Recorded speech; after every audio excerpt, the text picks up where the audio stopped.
உலகம் யாவையும் தாமுளவாக்கலும் நிலைபெறுத்தலும் நீக்கலும் நீங்கலா அலகிலா விளையாட்டுடையார் அவர் தலைவர் அன்னவர்க்கே சரண் நாங்களே. உலகெலாம் உணர்ந்து ஓதற்கரியவன் நிலவுலாவிய நீர்மலிவேணியன் அலகில் சோதியன் அம்பலத்தாடுவான் மலர் சிலம்படி வாழ்த்தி வணங்குவான். குருர் பிரம்மா குருர் விஷ்ணு குருதேவோ மகேஸ்வரக குரு சாக்ஷாத் பரம்பிரம்ம தஸ்மை ஸ்ரீ குரவே நமக. ஸ்ருதி ஸ்மிருதி புராணானாம் ஆலயம் கருணாலயம் நமாமி பகவத்பாத சங்கரம் லோகசங்கரம். எல்லோருக்கும் அன்பான வணக்கம். விட்ட இடத்தில் பிடிக்கிறோம்.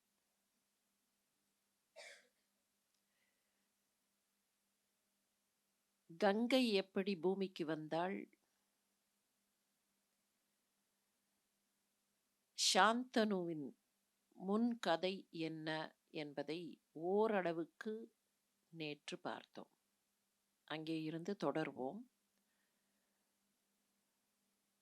தன் எதிரில் பார்த்த அஷ்டவசுக்கள், தேவலோகத்திலேந்து திரும்பி வரா கங்கை, 3 லோகங்களையும் சேர்ந்தவள்னே பேர் அவளுக்கு.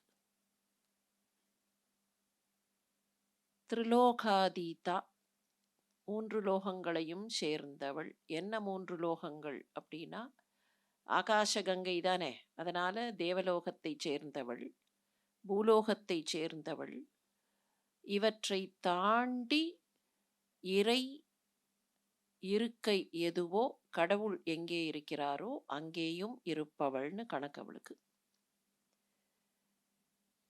அவ தேவலோகத்திலேந்து வரா, தனக்கு ஒரு சாபம் கிடைத்து விட்டதேன்னு நினைத்து கொண்டே வருகிறாள். எதிரில் 8 பேரும் வருகிறார்கள், சகோதரர்கள். வசுக்களை பார்க்கிறாள். அந்த வசுக்கள் தங்களுக்கு நேர்ந்த சிக்கலை சொல்கிறார்கள். அப்போ அவ கேட்குறா, நீங்கள் பூமிக்கு போய் பிறக்க வேண்டும்னு சொன்னா, மர்த்தியேஷு புருஷ சிரேஷ்டக கோ வக கர்த்தா பவிஷ்யதி, உங்களுக்கு உங்களுடைய தந்தையாக, இந்த இடத்துல கர்த்தாங்கிறது உங்களை உருவாக்கக்கூடிய உங்களுடைய தந்தையாக யார் இருப்பார்?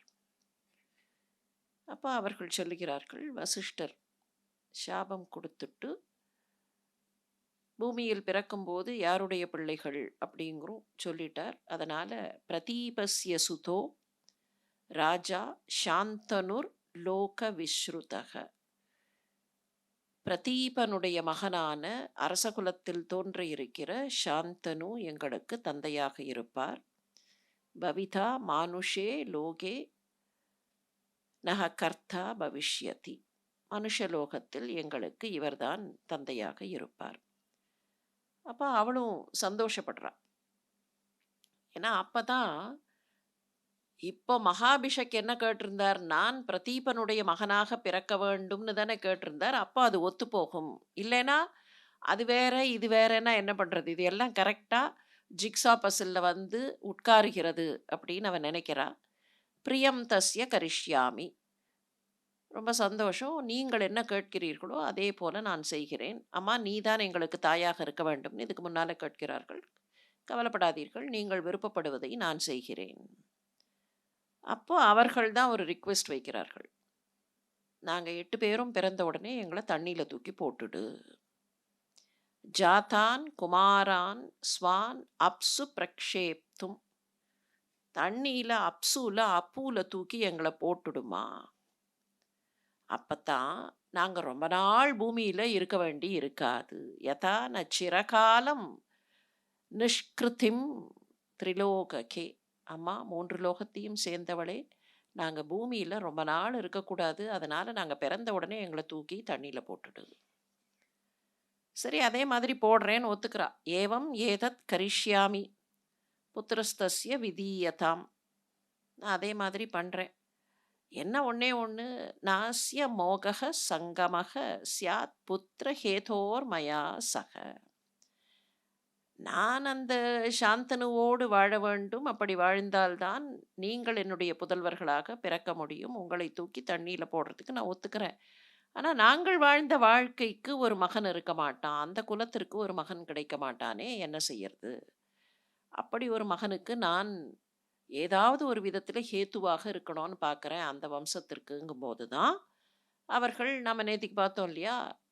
நாங்க ஒவ்வொருத்தரும் எங்களில் 8ல் ஒரு பகுதியை தருகிறோம். அப்ப 8 பேர் சேர்ந்தா, அது ஒரு குமாரனாக உருவாகும். அப்படின்னு அவர்கள் சொல்கிறார்கள்.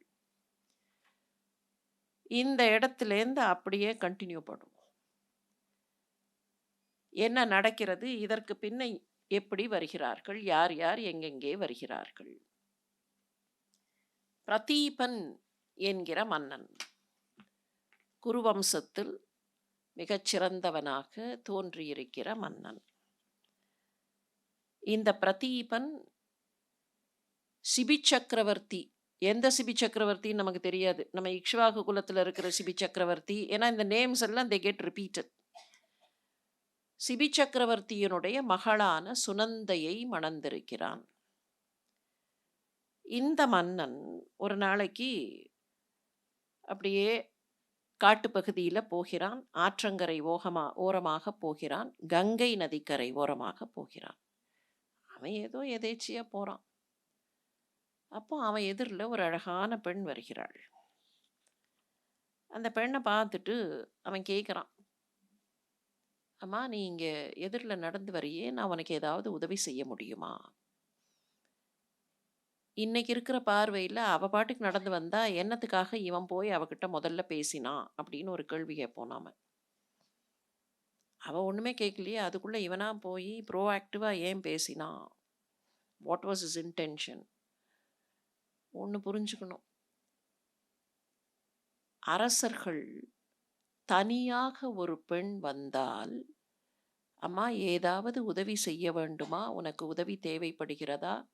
துணை இல்லாமல் நீ தனியாக வந்து கொண்டிருக்கிறாயே என்று கேட்கிற வழக்கம் உண்டு. இத பல இடங்கள்ல பார்க்குறோம். தனியா ஒரு பெண் நடந்து வந்தான்னு சொன்னா, இல்ல வழியில வந்தா, இல்ல உட்கார்ந்துருக்கான்னா, வேற யாரும் அவளுக்கு துணையாக இல்லையா? ஏன்? அவ தனியா ஏன் இங்க வந்து உட்கார்ந்துருக்கா? What is the reason? அவளுக்கு ஏதாவது உதவி தேவைப்படுகிறதா? அவளோடு வந்தவர்கள் வேறு எங்காவது போய்விட்டார்களா? இவளை விட்டு விட்டு போய்விட்டார்களா? வழி மாறி விட்டாளா? வழி எங்கேயாவது தொலைஞ்சு வந்திருக்காளா? தனியாக இருக்கிற ஒரு பெண்ணுக்கு உடனடியாக உதவி செய்ய வேண்டும் என்பது அரச நீதி. அரசர்களுக்கு அந்த மாரல் ரெஸ்பான்சிபிலிட்டி உண்டு. அப்ப இவன் போய் கேட்குறான், அம்மா நான் என்ன பண்ணட்டும்? என்ன உனக்கு நான் உதவி செய்ய முடியும்? உதவின்னு கூட கேட்கறது இல்ல. நான் என்ன செய்ய முடியும்? கிம் கரோமி தே கல்யாணி. உனக்கு நான் என்னம்மா செய்ய முடியும்? கொஞ்சம் சொல்லுமா அப்படின்னு கேட்குறான். அவ உடனே சொல்றா, துவாம் அகம் காமயே ராஜன். நான் உன்னை விரும்புகிறேன் அரசனேங்கிறான். அகம் துவாம் காமயே ராஜன் பஜமானாம் பஜஸ்வ மாம். நீ என்னை ஏற்றுக்கொள், நான் உன்னை விரும்புகிறேன். அவன் உடனே சொல்றான், அம்மா தர்மம் இல்லாத ஒரு விஷயத்தை நான் செய்ய மாட்டேன். அதுலேயும் பரஸ்திரீயிடத்தில் நான் போக மாட்டேன். இப்படியே சொல்றான். நான் அகம் பரஸ்திரீயம் காமாத். ஏன்னா இவனுக்கு திருமணமாகி இருக்கு. அப்ப இன்னொரு பெண், அந்த இன்னொரு பெண் யாராக இருந்தாலும் எனக்கு ஒரு பெண் இருக்கும்போது உரிமையானவளாக நான் இன்னொரு பெண்ணிடத்துல நான் போக மாட்டேம்மா. அதனால தயவு செஞ்சு அந்த மாதிரியெல்லாம் ஒரு ஆசையை வளர்த்து கொள்ளாதே. பரஸ்திரியம் கச்சேயம் ந பரஸ்திரியம் கச்சேயம். அவ உடனே அடுத்தது சொல்றா, ஏன் என்னை பார்த்து அப்படி சொல்ற? என்கிட்ட ஏதாவது குறைய பார்த்தியா? என்கிட்ட எந்த குறையும் இல்லை. நான் மங்களமானவள் தான். நான் பார்ப்பதற்கும் நன்றாக இருக்கிறேன். நான் ஒதுக்கப்பட வேண்டியவள் இல்லை. ஏன் நீ என்ன ஒதுக்குகிறாய் அப்படின்னு கேட்டுட்டு அவ டக்குன்னு என்ன பண்றா, அவனுடைய வலது தொடையில் அமர்கிறாள். வலது தொடையில போய் டக்குன்னு உட்காந்துடுறான். அவன் உடனே சொல்றான், அம்மா ரொம்ப அழகான பெண்ணாக இருக்கிறாய். நீ தெரிந்துதான் செய்திருக்கிறாய்ன்னு நினைக்கிறேன். வலது தொடையில் வந்து அமர்கிறாய். இந்த வலது தொடை மகளுக்கும் மருமகளுக்கும் உரியது. பிராப்பிய தக்ஷிணம் ஊரும். தக்ஷிண ஊருன்னா தொடை. தக்ஷிண ஊருல வந்து உக்காந்துருக்க. அது யாருக்குன்னு கேட்டா வராங்கனே புரிஞ்சுக்கோ, அது மகள்களுக்கும் மருமகள்களுக்கும் உரியது. அந்த ஜெனரேஷனை தூக்கி மடியில உட்கார வச்சு தந்தையாக தந்தை ஸ்தானத்திலிருந்து அந்த குழந்தைகளை கொஞ்சும்போது வலது தொடையில உட்கார வைத்துக் கொள்வார்கள். மனைவிக்குரியது இடது தொடை. நீ வேணும்னே தான் தெரிஞ்சு சூஸ் பண்ணியிருக்க. உன்னை நான் என் மருமகளாக ஏற்றுக்கொள்கிறேன். நீ எனக்கு மருமகளாவாய். இந்த அரசன் பேர் என்ன? பிரதீபன். இவனுக்கு மகனாகத்தான் சாந்தனு வந்து பிறக்கணும். அவ சரி, ரொம்ப சந்தோஷம். நான் உன்னிடத்தில் அடைக்கலம் புகுகிறேன் அரசனே. அடைக்கலமாக உன்னிடத்தில் வந்து எனக்கு வேண்டுவதை கேட்பதற்குத்தான் நான் இப்படி வந்தேன். நமஸ்காரம்னு சொல்லிட்டு அவ போயிடுறா. ஏன்னா இப்போ இல்ல. அவ இன்னும் வரவேண்டியது இவனுடைய மகனுக்கு தான். அதனால அவ சொல்லிட்டு அவ என்ன பண்ணியிருக்கா பிளான்னு, அடைக்கலமாக வந்து முன்னாலேயே இது நடக்க வேண்டும்னு சொல்லி பண்ணிட்டு போயிடுறா. இந்த நேரத்தில், இந்த காலகட்டத்தில் அவனுக்கு சாந்தனு மகனாக பிறக்கவே இல்லை. ஏற்றுக்கொள்கிறான். ரொம்ப சந்தோஷம் அப்படின்னு அவளுக்கு விடை கொடுத்து அனுப்புகிறான். அதுக்கப்புறமா ரொம்ப நாட்களுக்கு அவனும் அவனுடைய மனைவியும் நிறைய தவம் செய்கிறார்கள். பற்றுகளை துறந்தவர்களாக தவம் செய்கிறார்கள். தேவாபிங்கிற மகன் ஏற்கனவே பிறந்து அவன் காட்டுக்கு போயாச்சு. இவர்கள் அதற்கு பின்னர் பற்றுகளை எல்லாம் துறந்து தவம் செய்கிறார்கள். மனசு அப்படியே சாந்தமாக இருக்கக்கூடிய காலகட்டத்தில் அவர்களுக்கு இந்த மகன் பிறக்கிறான். சாந்தஸ்ய ஜக்ஞே சந்தானஸ்த் ஆசீத் ச சாந்தனுஹு. அவர்களுடைய மனசு ரொம்ப சாந்தமாக, எந்த விதமான தவறான ஆசைகளோ இல்லைன்னா இது வேணும் அது வேணும் அப்படிங்கிற ஆடம்பரங்களோ இல்லாத காலகட்டத்தில் பிறந்தான். அப்படிங்கிறதுனால தான் அவனுக்கு சாந்தனுன்னு பெயர்னு வைசம்பாயனர் தெரிவிக்கிறார். சாந்தனு வளர்கிறான், மிகச் சிறந்தவனாக வளர்கிறான்.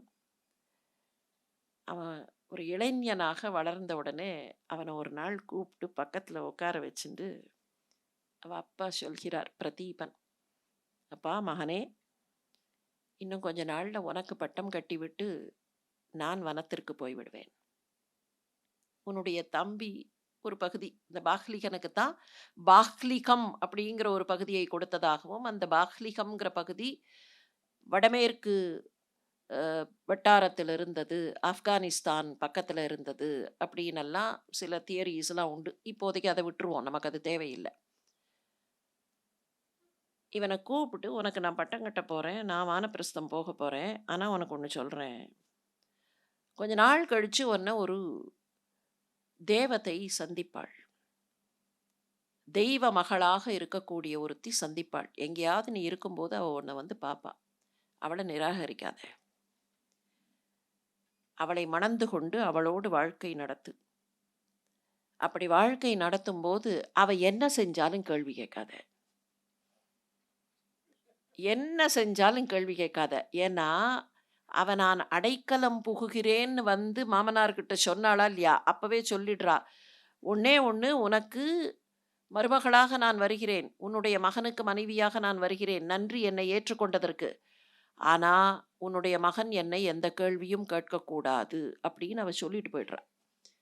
ஸோ அதை வச்சு இப்ப அப்பா சொல்லிடுறார், அவ என்ன பண்ணாலும் கேட்காத, அவ யாருன்னு கேட்காத, அவ என்ன செய்யறாங்கிறதுல இன்டர்ஃபியர் பண்ணாத, அவட்ட கோபப்படாத, அவளை நீ ஏற்றுக்கொள், அவளால் நம்முடைய குலம் நன்றாக இருக்கும். இதை சொல்லிட்டு கொஞ்ச நாள் கழிச்சு இவனை ஆட்சியில் உட்கார வச்சுட்டு அவர் வானப்பிரஸ்தம் போறார். சாந்தனு ஆட்சி நடத்துகிறான். எப்படிப்பட்ட ஆட்சின்னு சொன்னா, மாந்தாதா நடத்தினதுக்கு வால்மீகி ஒன்ன எக்ஸாம்பிளா சொல்வார். மாந்தாதாவின் ஆட்சி எவ்வளவு சிறந்த ஆட்சின்னு. அதே மாதிரியான ஒரு எக்ஸாம்பிள இங்க சொல்றார். மான்களும், புள்ளிமான்களும், புலிகளும் ஒன்றாக நீரருந்தும். அதுதான் மாந்தாதாவின் ஆட்சிக்கு சிறப்பு. அதே மாதிரி இங்க மான்களும், காட்டெருமைகளும் பக்கத்தில் பக்கத்தில் உலாவும். அப்படின்னா என்ன? வைல்ட் அனிமலுக்கு இந்த சின்ன விலங்க பிடிக்கணுங்கிற எந்த விதமான கட்டாயமும் இல்ல. பசி இல்ல. எல்லாம் நிம்மதியா இருக்கு. அது சந்தோஷமா இருக்கு. அதுக்கு இன்னொன்னு அடிச்சு சாப்பிடணும் அப்படிங்கிற அளவுக்கு அந்த மாதிரியான ஒரு சூழல் இல்ல. அப்படி ஒரு ஆட்சி, சாந்தனுவின் ஆட்சி நடக்கிறது. சாந்தனுக்கு இன்னும் கல்யாணம் ஆகல. அவன் பாட்டுக்கு ஒரு நாள் இந்த பகுதியில அப்படியே சுத்தி வரான். இப்படி சுத்தி வரும்போது எதிர்ல ஒரு அழகான பெண் வருகிறாள் கங்கை கரையில். இதுதான் பாரதத்துல இருக்கிற கதை. இதுல எங்கெல்லாம் மாடிஃபிகேஷன் வரப்போறதுங்கிறத கொஞ்ச நாள் கழிச்சு பார்க்கலாம். அவன் கங்கை கரையில் அப்படி சுற்றி வரும்போது ஒரு அழகான பெண் எதிரில் வருகிறாள். அவ எவ்வளவு அழகா இருக்கான்னா, சாக்ஷாத் மகாலட்சுமி மாதிரி இருக்கா. ததர்ஷ பரமாம் ஸ்ரீயம் ஜாஜ்வல்யமானம் வபுஷா சாக்ஷாத் ஸ்ரீயம் ஈவ பராம். அப்படியே ஒளிமிக்க ஒரு தேகத்தோடு வருகிறாள். இவ தான் சாக்ஷாத் அந்த ஸ்ரீதேவின்னு சொல்ற மாதிரியான அழகோடு வருகிறாள். ரொம்ப அழகான முகம் படைத்தவளாகவும், அதே சமயத்துல அவளுடைய அந்த அழகுல ஒரு சின்ன களங்கம் கூட சொல்ல முடியல. அனவத்யாம், சர்வ அனவத்யாம் சுததீம், அவளுடைய பற்கள்லாம் ரொம்ப அழகா இருக்கு. திவ்யாபரண பூஷிதாம் சுலக்ஷணாம், ரொம்ப அழகா வந்து எதிர்ல நிற்கிறான். அவளை பார்த்துட்டே இருக்கான். இவனுக்கு ஆச்சரியமா இருக்கு. இத்தனை நாள் நம்ம இந்த இடத்துல பார்த்ததே இல்லையே இந்த மாதிரி ஒரு பெண்ணை. இப்போ புதுசா ஒருத்தி இருக்காளே யாருன்னு இப்போ இவன் இவன் போய் இவனுடைய டர்ன். இவன் பேச ஆரம்பிக்கிறான். அவளை கேட்குறான், அம்மா நீ யாரு? தேவி வா, தான்னவி வா, கந்தர்வி வா, அப்சரா, யக்ஷி வா, பன்னகி வா, மானுஷி யா இச்சே துவாம் பாரியா மே பவ சோபனே. நீ யாருன்னு எனக்கு தெரியலம்மா. நீ யாரு? தேவலோகத்தை சேர்ந்தவளா இல்ல அசுரலோகத்தை சேர்ந்தவளா? தான்னவி, தான்னவர்களில் ஒருத்தியா? கந்தர்வலோகத்தை சேர்ந்தவளா? அப்சரசா? யக்ஷ பெண்ணா? இல்ல நாகலோகத்தை சேர்ந்த பன்னகி, பன்னகத்திலிருந்து வந்தவளா? மனுஷ்ய பெண்ணா? நீ யாரா இருந்தாலும் சரி, நீ என்னை ஏற்றுக்கொள்வாயா? என்னுடைய மனைவியாக நீ இருப்பாயா? நீ என்னுடைய மனைவியாக வேண்டும் என்று நான் ஆசைப்படுகிறேன். துவாம் பாரியா இச்சே, சோபனே ஏற்றுக்கொள்கிறாயா? அவ உடனே எஸ்ன்னு இம்மீடியட்டா சொல்றா. பவிஷ்யாமி மஹீபால மகிஷி. அரசரே, பேரரசராக மஹீபாலனாக இந்த பூமியை காப்பாற்றுபவராக இருக்கிறீர்களே, உங்களுக்கு நான் மகிழ்ச்சியாகிறேன். நான் மகிழ்ச்சியாகி உங்களோடு வாழுகிறேன். நான் அதற்கு ஒத்துக்கொள்கிறேன் அப்படின்னு சொல்லிட்டு, குர்யாமகம் சுபம் வா அசுபம். நான் நல்ல வார்த்தையை பேசினாலும் சரி, நான் எந்த காரியத்தை செஞ்சாலும் சரி, மங்களமான காரியத்தை செஞ்சாலும் சரி, மங்களம் இல்லாதது செஞ்சாலும் சரி, சுபம் அசுபம் குர்யாம் அகம், நான் எதை பண்ணினாலும் என்கிட்ட ஒரு கடுமையான வார்த்தையை நீ பேசக்கூடாது. இதுக்கு ஒத்துப்பேன்னா நான் உன்னை கல்யாணம் பண்ணிக்கிறேன், நான் உன்னோடு வாழுகிறேன். ஆனால் என்னைக்கு நீ என்கிட்ட ஒரு கடுமையான வார்த்தையை பேசுறியோ அன்னைக்கு வாரிதா விப்ரியம் ச உக்தா தியஜேயம் துவாம் அசம்சயம். நீ ஒரு கடுமையான வார்த்தையை பேசினேன்னா துவாம் தியஜேயம், உன்னை விட்டுட்டு உன்னை தியாகம் பண்ணிட்டு நான் போயிடுவேன். இதில் எந்த சந்தேகமும் இல்லை. இதற்கு ஒத்துக்கொள்கிறாயா? அவனும் ஒத்துக்கொள்கிறான். 2 பேரும் மனமொத்து வாழ்கிறார்கள். எந்த அளவுக்குன்னா, அவர்களுடைய மகிழ்ச்சி இசையிலேயும், நாட்டியத்திலேயும், இயற்கையிலேயும், மக்களுக்கு உதவி செய்வதிலேயும், மனமொத்து வாழ்வதில் எத்தனை வருஷம் போறதுன்னே அவனுக்கு கணக்கு தெரியல. how many years have rolled byன்னு அவனுக்கு கணக்கே தெரியல. அந்த அளவுக்கு சந்தோஷமாக வாழ்கிறார்கள். அவ என்ன செஞ்சாலும் அவன் பேசாம இருக்கான். அவ எது செஞ்சதுக்கும் அவன் கேள்வி கேட்கல. குழந்தைகள் பிறக்கிறார்கள். அந்த குழந்தைகளை கொண்டு போய் அவள் நீரில் போடுகிறாள். அவனுக்கு அது ஏதோ போடுறா, அவனுக்கு புரியல. ஆனா அவ தான் கேள்வி கேட்கக்கூடாதுன்னு சொல்லியிருக்காளே, அதனால நான் கேட்கல அப்படின்னு எல்லாத்தையும் விட்டுடுறான். 8வது குழந்தையை கொண்டு போய் அவள் போடும்போது அவனால தாங்க முடியல.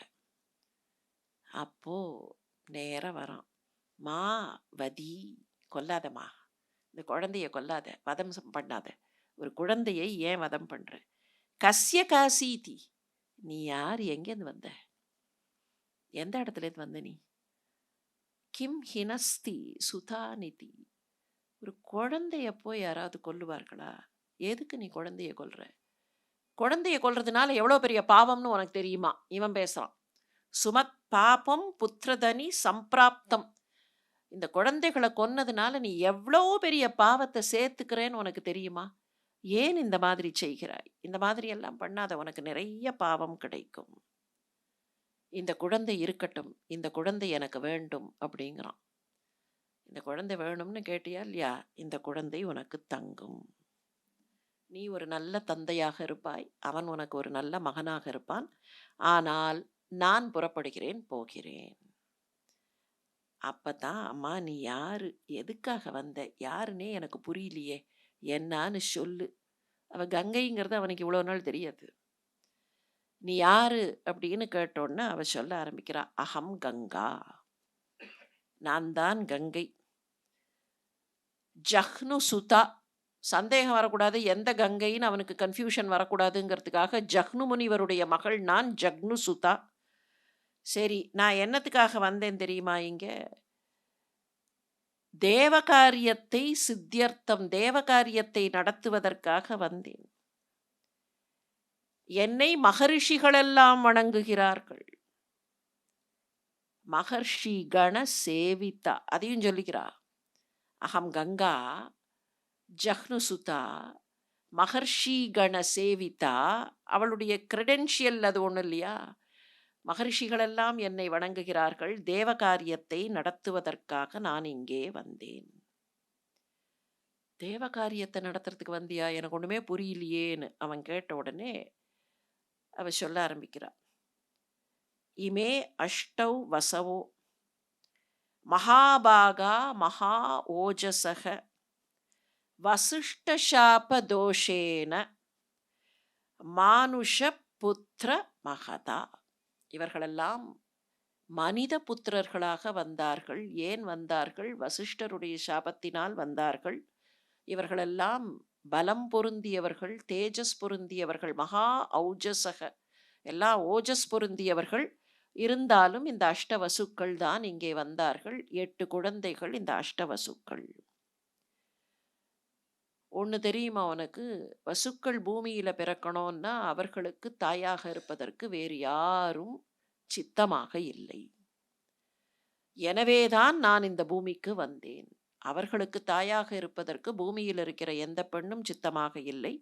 எனவே நான் வந்தேன். அவர்களோடு எனக்கு ஒரு ஒப்பந்தம் இருந்தது. அவர்கள்தான் என்னை கேட்டிருந்தார்கள், ஜாத்தம் ஜாத்தம் மோக்ஷயிஷ்வே, பிறந்த உடனே மோட்சம் கொடுத்துருன்னு கேட்டிருந்தார்கள். அதனால் அவர்கள் பிறந்த உடனே நான் தூக்கி அவர்களை தண்ணியில் போட்டுட்டேன். இந்த மானுஷ விதியிலிருந்து எங்களுக்கு மோட்சம் கொடுன்னு கேட்டிருந்தார்கள். அதனால் நான் போட்டேன். இவர்களுக்கு சாபம் இருந்தது. ஆபவர் என்கிற முனிவரால் சாபம் இருந்தது. ஆபவர்ங்கிறது வசிஷ்டருக்கு இன்னொரு பேர். ஆபவ முனிவரால் சாபம் இருந்தது. அந்த சாபத்தை இவர்களுக்கு போக்குவதற்காக நான் இவர்களை தூக்கி போட்டேன். இவர்களெல்லாம் என்னால் நன்மை பெற்றார்கள். இந்த மகன் வேண்டும் என்று கேட்டால் இந்த மகனை உனக்கு நான் விட்டு போகிறேன். இந்த மகன் கங்கா தத்தம் என்று பெயர் பெறுவான். கங்கா தத்தம் இமம் சுதம். அவ சொல்ற பேரு கங்கா தத்தம். கங்கை உனக்கு கொடுத்தாள்ங்கிறதுனால கங்கா தத்தம்னு பேர் வச்சுக்கோ. பின்னால பார்க்க போறோம். பீஷ்மருக்கு காங்கேயன்னு ஒரு பெயர் உண்டு. கங்கையின் மகன் அப்படிங்கிறதுனால காங்கேயன். 2 காங்கேயர்கள் வருவார்கள் புராணத்துல. ஒரு காங்கேயன் பீஷ்மன், இன்னொரு காங்கேயன் முருகன். கங்கை வளர்த்ததனால் அவருக்கும் காங்கேயன்னு பெயர் உண்டு. அப்ப காங்கேயன், கங்கை மகனாக தோன்றியதால், அவ இப்ப என்ன சொல்லிடுறா, நான் குடுத்துட்டு போறேன் இல்லையா? அதனால கங்கா தத்தம்னு வச்சுக்கோ. இப்ப அவன் திருப்பி கேட்கறான். என்ன சொன்ன? ஆப்பவரா? யார் அவர்ன்னு கேட்கறான். இப்ப இங்க தான் இதுதான் இது இனிமேல வரப்போற விஷயம் இருக்கே, இது எல்லா பாரத வெர்ஷன்லயும் இல்ல. இந்த இடம் தான் வேற சில வெர்ஷன்ஸ்லேருந்து எடுத்து இங்கே சேர்க்கப்பட்டிருக்க வேண்டும். தப்பில்ல. நம்ம நேத்துக்கே பார்த்த மாதிரி ஒரு விஷயத்தை எக்ஸ்பேண்ட் பண்றதுக்கு, எக்ஸ்ப்ளைன் பண்றதுக்கு சில நயங்களை சேர்த்து சொல்லலாம். முதல்ல அவ சொன்னது என்ன? என்னத்தினால அவர்களுக்கு சாபம் கிடைச்சது? அவர்களே சொல்லுகிறார்கள். நேத்தைக்கு பார்த்தோம் அந்த ஸ்லோகத்தையே. அவர்களே சொல்லுகிறார்கள். எங்களுக்கு ஏன் சாபம் கிடைச்சது? அப்படின்னு சொன்னா, சந்தியாம் வசிஷ்டம் ஆசீனம் தமத்ய பிஸ்ருதாகா புரா. அவர் சந்தியாவந்தனம் பண்றதுக்காக உட்கார்ந்துட்டு இருந்தார். நாங்க பார்க்கல. நாங்க அவரை கிராஸ் பண்ணி போயிட்டோம். நாங்க அவரை பார்க்கல. அந்த இடத்துல அவருக்கு தடங்கலாக போய்விட்டோம். அந்த தடங்கல் ஒரு சின்ன தப்பு. அந்த தப்புக்கு தேன கோபாத் வயம் யோனவ் சம்பவதேதி அப்படின்னு அவர் எங்களுக்கு சாபம் கொடுத்துட்டார். இப்ப இது ரொம்ப சின்னதா தெரியறது. இத யாரோ கொஞ்சம் எக்ஸ்பேண்ட் பண்ணணும்னு நெனச்சிருக்கணும். ஒரு ஜஸ்டிஃபிகேஷன் கொண்டு வரணும்னு நெனச்சிருக்கணும். அதுதான் இங்க சேருகிறது. தென்னிந்தியாவுல இருக்கக்கூடிய வெர்ஷன்ஸ்லலாம் இந்த கதை சேர்க்கப்பட்டிருக்கு. வட இந்திய புலத்துல இருக்கக்கூடிய வடபுல வழக்குன்னு இருக்கக்கூடிய பாரத வழக்குகள்ல சில பிரதிகள்ல இருக்கு, சில பிரதிகள்ல இல்ல.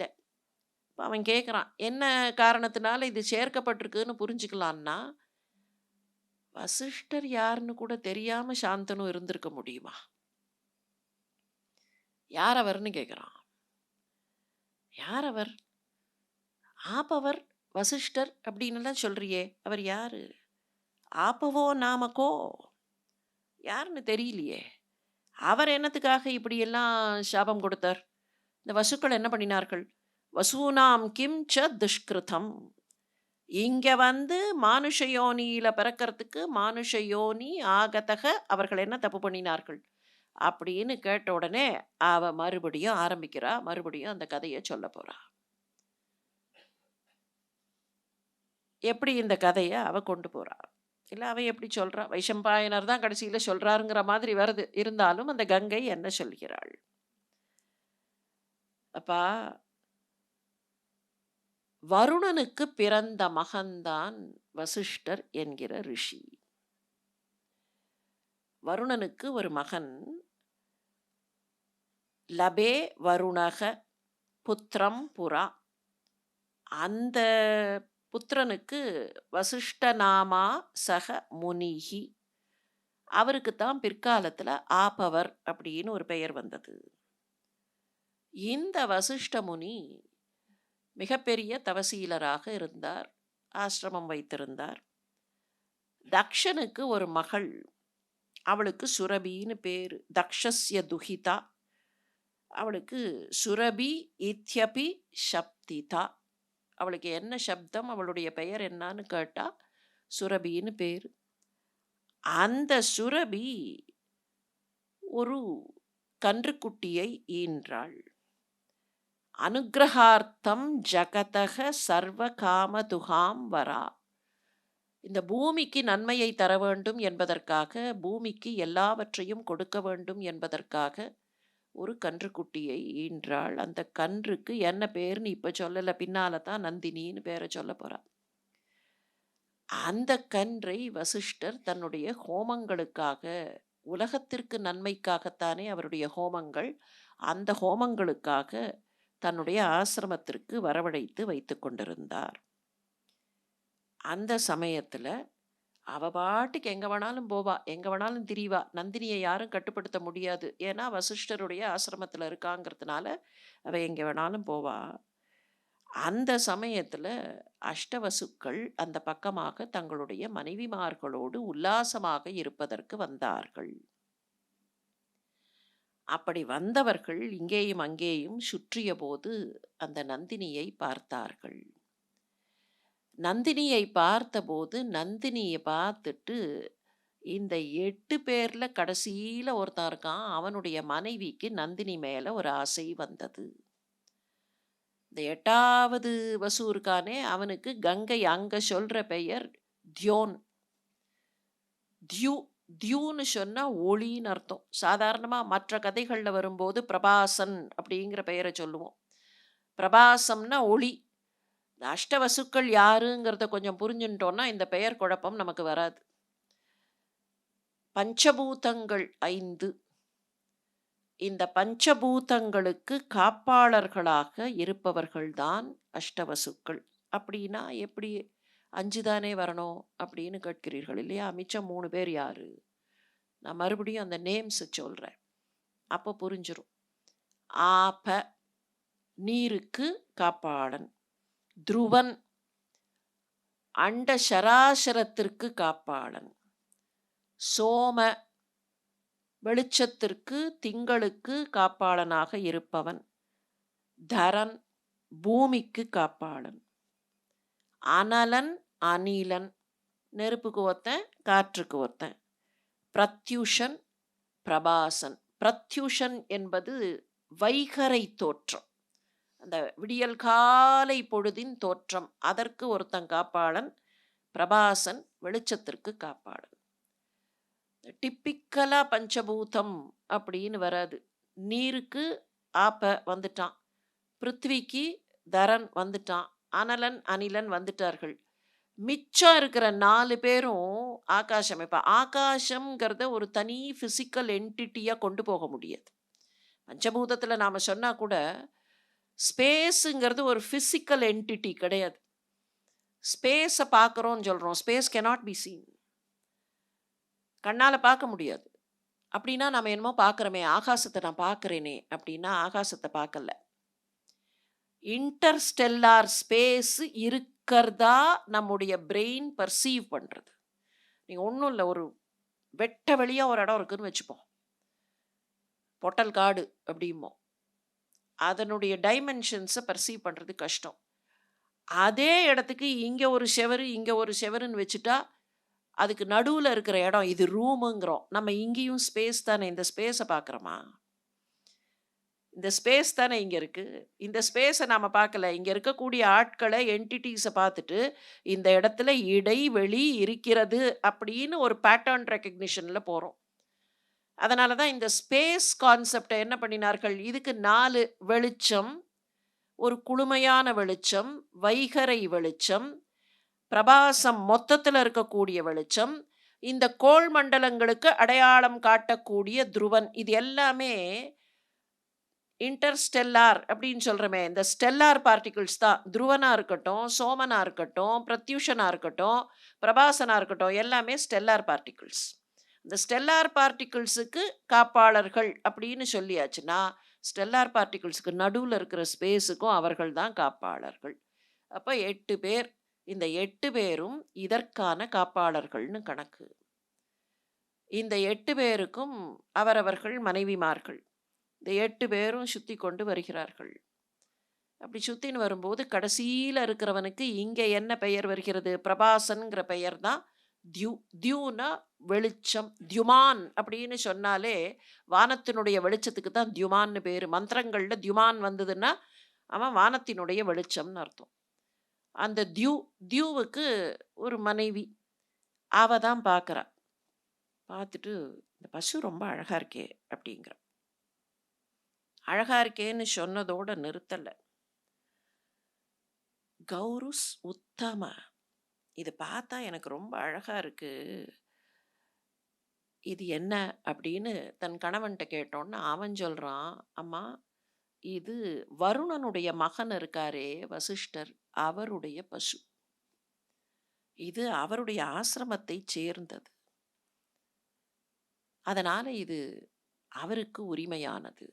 இப்ப அடுத்தது அவ ஒரு கேள்வி வைக்கிறா பாருங்கள். எனக்கு இது வேணும்.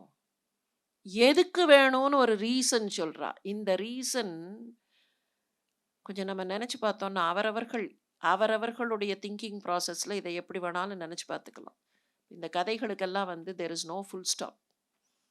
இந்த கதைகள்லாம் ஓப்பன் எண்டட். அவரவர்கள் எப்படி அத பெர்சீவ் பண்றோமோ, அப்படி பெர்சீவ் பண்ணிக்கலாம்.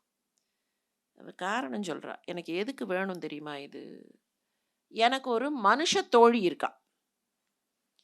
மானுஷே லோகே நர தேவாத்மஜா. மனுஷ லோகத்துல எனக்கு ஒரு மனுஷ பெண் தோழியா இருக்கா. அவளுக்கு என்ன பேரு தெரியுமா? நாம்னா ஜிதவதி நாம.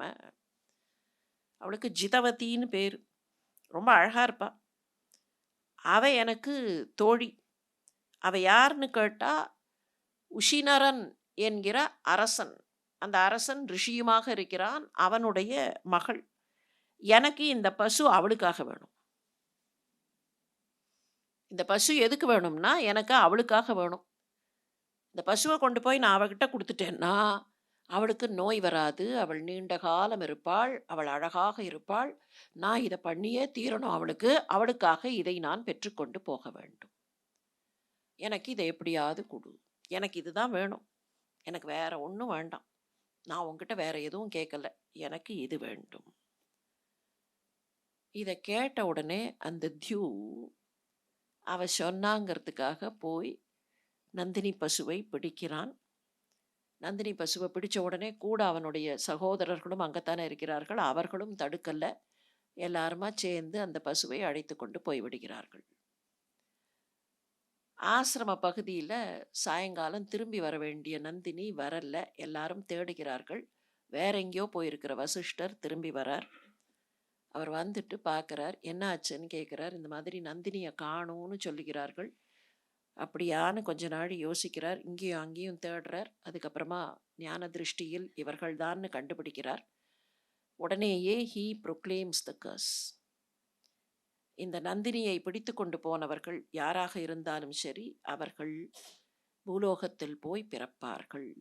அதுக்குள்ள வசுக்களுக்கு அந்த செய்தி தெரிகிறது. ஓடி வருகிறார்கள். இந்த மாதிரி நீங்க பண்ணிட்டீர்களேன்னு கேட்கிறார்கள். அவர் சொல்றார், நான் ஒன்றும் பண்ண முடியாது. தரனோடு சேர்த்து அந்த இடத்துல வரக்கூடிய பெயர் என்னன்னா தரன். முதல்ல சொல்றச்சே இந்த அஷ்டவசுக்களுக்கு யார் தலைவனாக வந்தான் அப்படின்னு சொல்லும்போது பிருத்வியாதா வசவக, பிருத்து தலைவனாக வந்தான். பிருத்து மூத்தவன், அவன் தலைவனாக வந்தான் அப்படின்னு பேர் வருது. ஒரு 10 ஸ்லோகம் தாண்டி தரனோடு சேர்த்து உங்களுக்கெல்லாம் நான் சாபம் கொடுத்துட்டேன்னு வசிஷ்டர் சொல்றார். தரன்கிறதும் பிருத்துங்கிறதும் ஒரே ஆளு தான். ஏன்னா பிருத்விக்கு காப்பாளனாக இருக்கக்கூடியவன். நான் உங்களுக்கு சாபம் கொடுத்துட்டேன்ப்பா. நான் இனிமே ஒன்றும் பண்ண முடியாது. இதெல்லாம் மாற்ற முடியாது.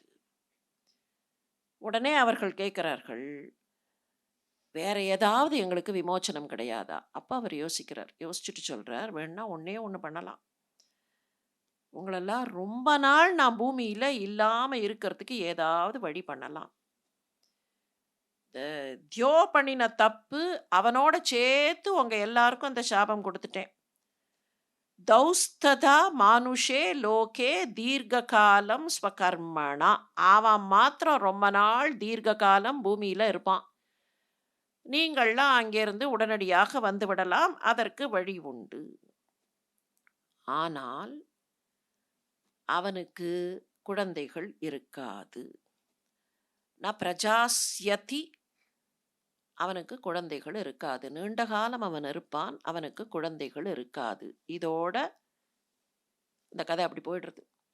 வில்லிபுத்தூரார் இந்த இடத்த எடுத்துக்கிறார். எடுத்துட்டு அதுல ஒரு சின்ன எக்ஸ்பேன்ஷன் அப்படி கொண்டு வர்றார். அவர் அதை சொல்லும்போது அந்த அழகு, அந்த கதையை எப்படி புரிய வைக்கணும் அப்படிங்கிறதுக்காக அதை புரிய வைக்கிறார். இந்த 8 பேரும் போய் பூமியில் பிறப்பார்கள். அப்படி பிறக்கக்கூடியவர்கள் என்ன நடக்கும்? அன்புடை முனி முனி ஆரி மானுட புன் பிறப்பு எழுவரும் புரிந்து மீளுதிர்.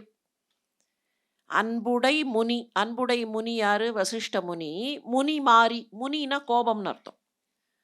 இந்த முனிவர்களுக்கு முனிவர்னு பேர் வந்ததுக்கு ஒரு காரணம் என்னன்னா, எப்ப பாரு கோபப்படுவார்கள். நீங்க சில பேர் வந்து கமண்டலம் இருக்கோ இல்லையோ, சாபம் கையில இருந்துட்டே இருக்கும். இந்த விஸ்வாமித்திரர் சாபத்த தூக்கிண்டே அலைவார்.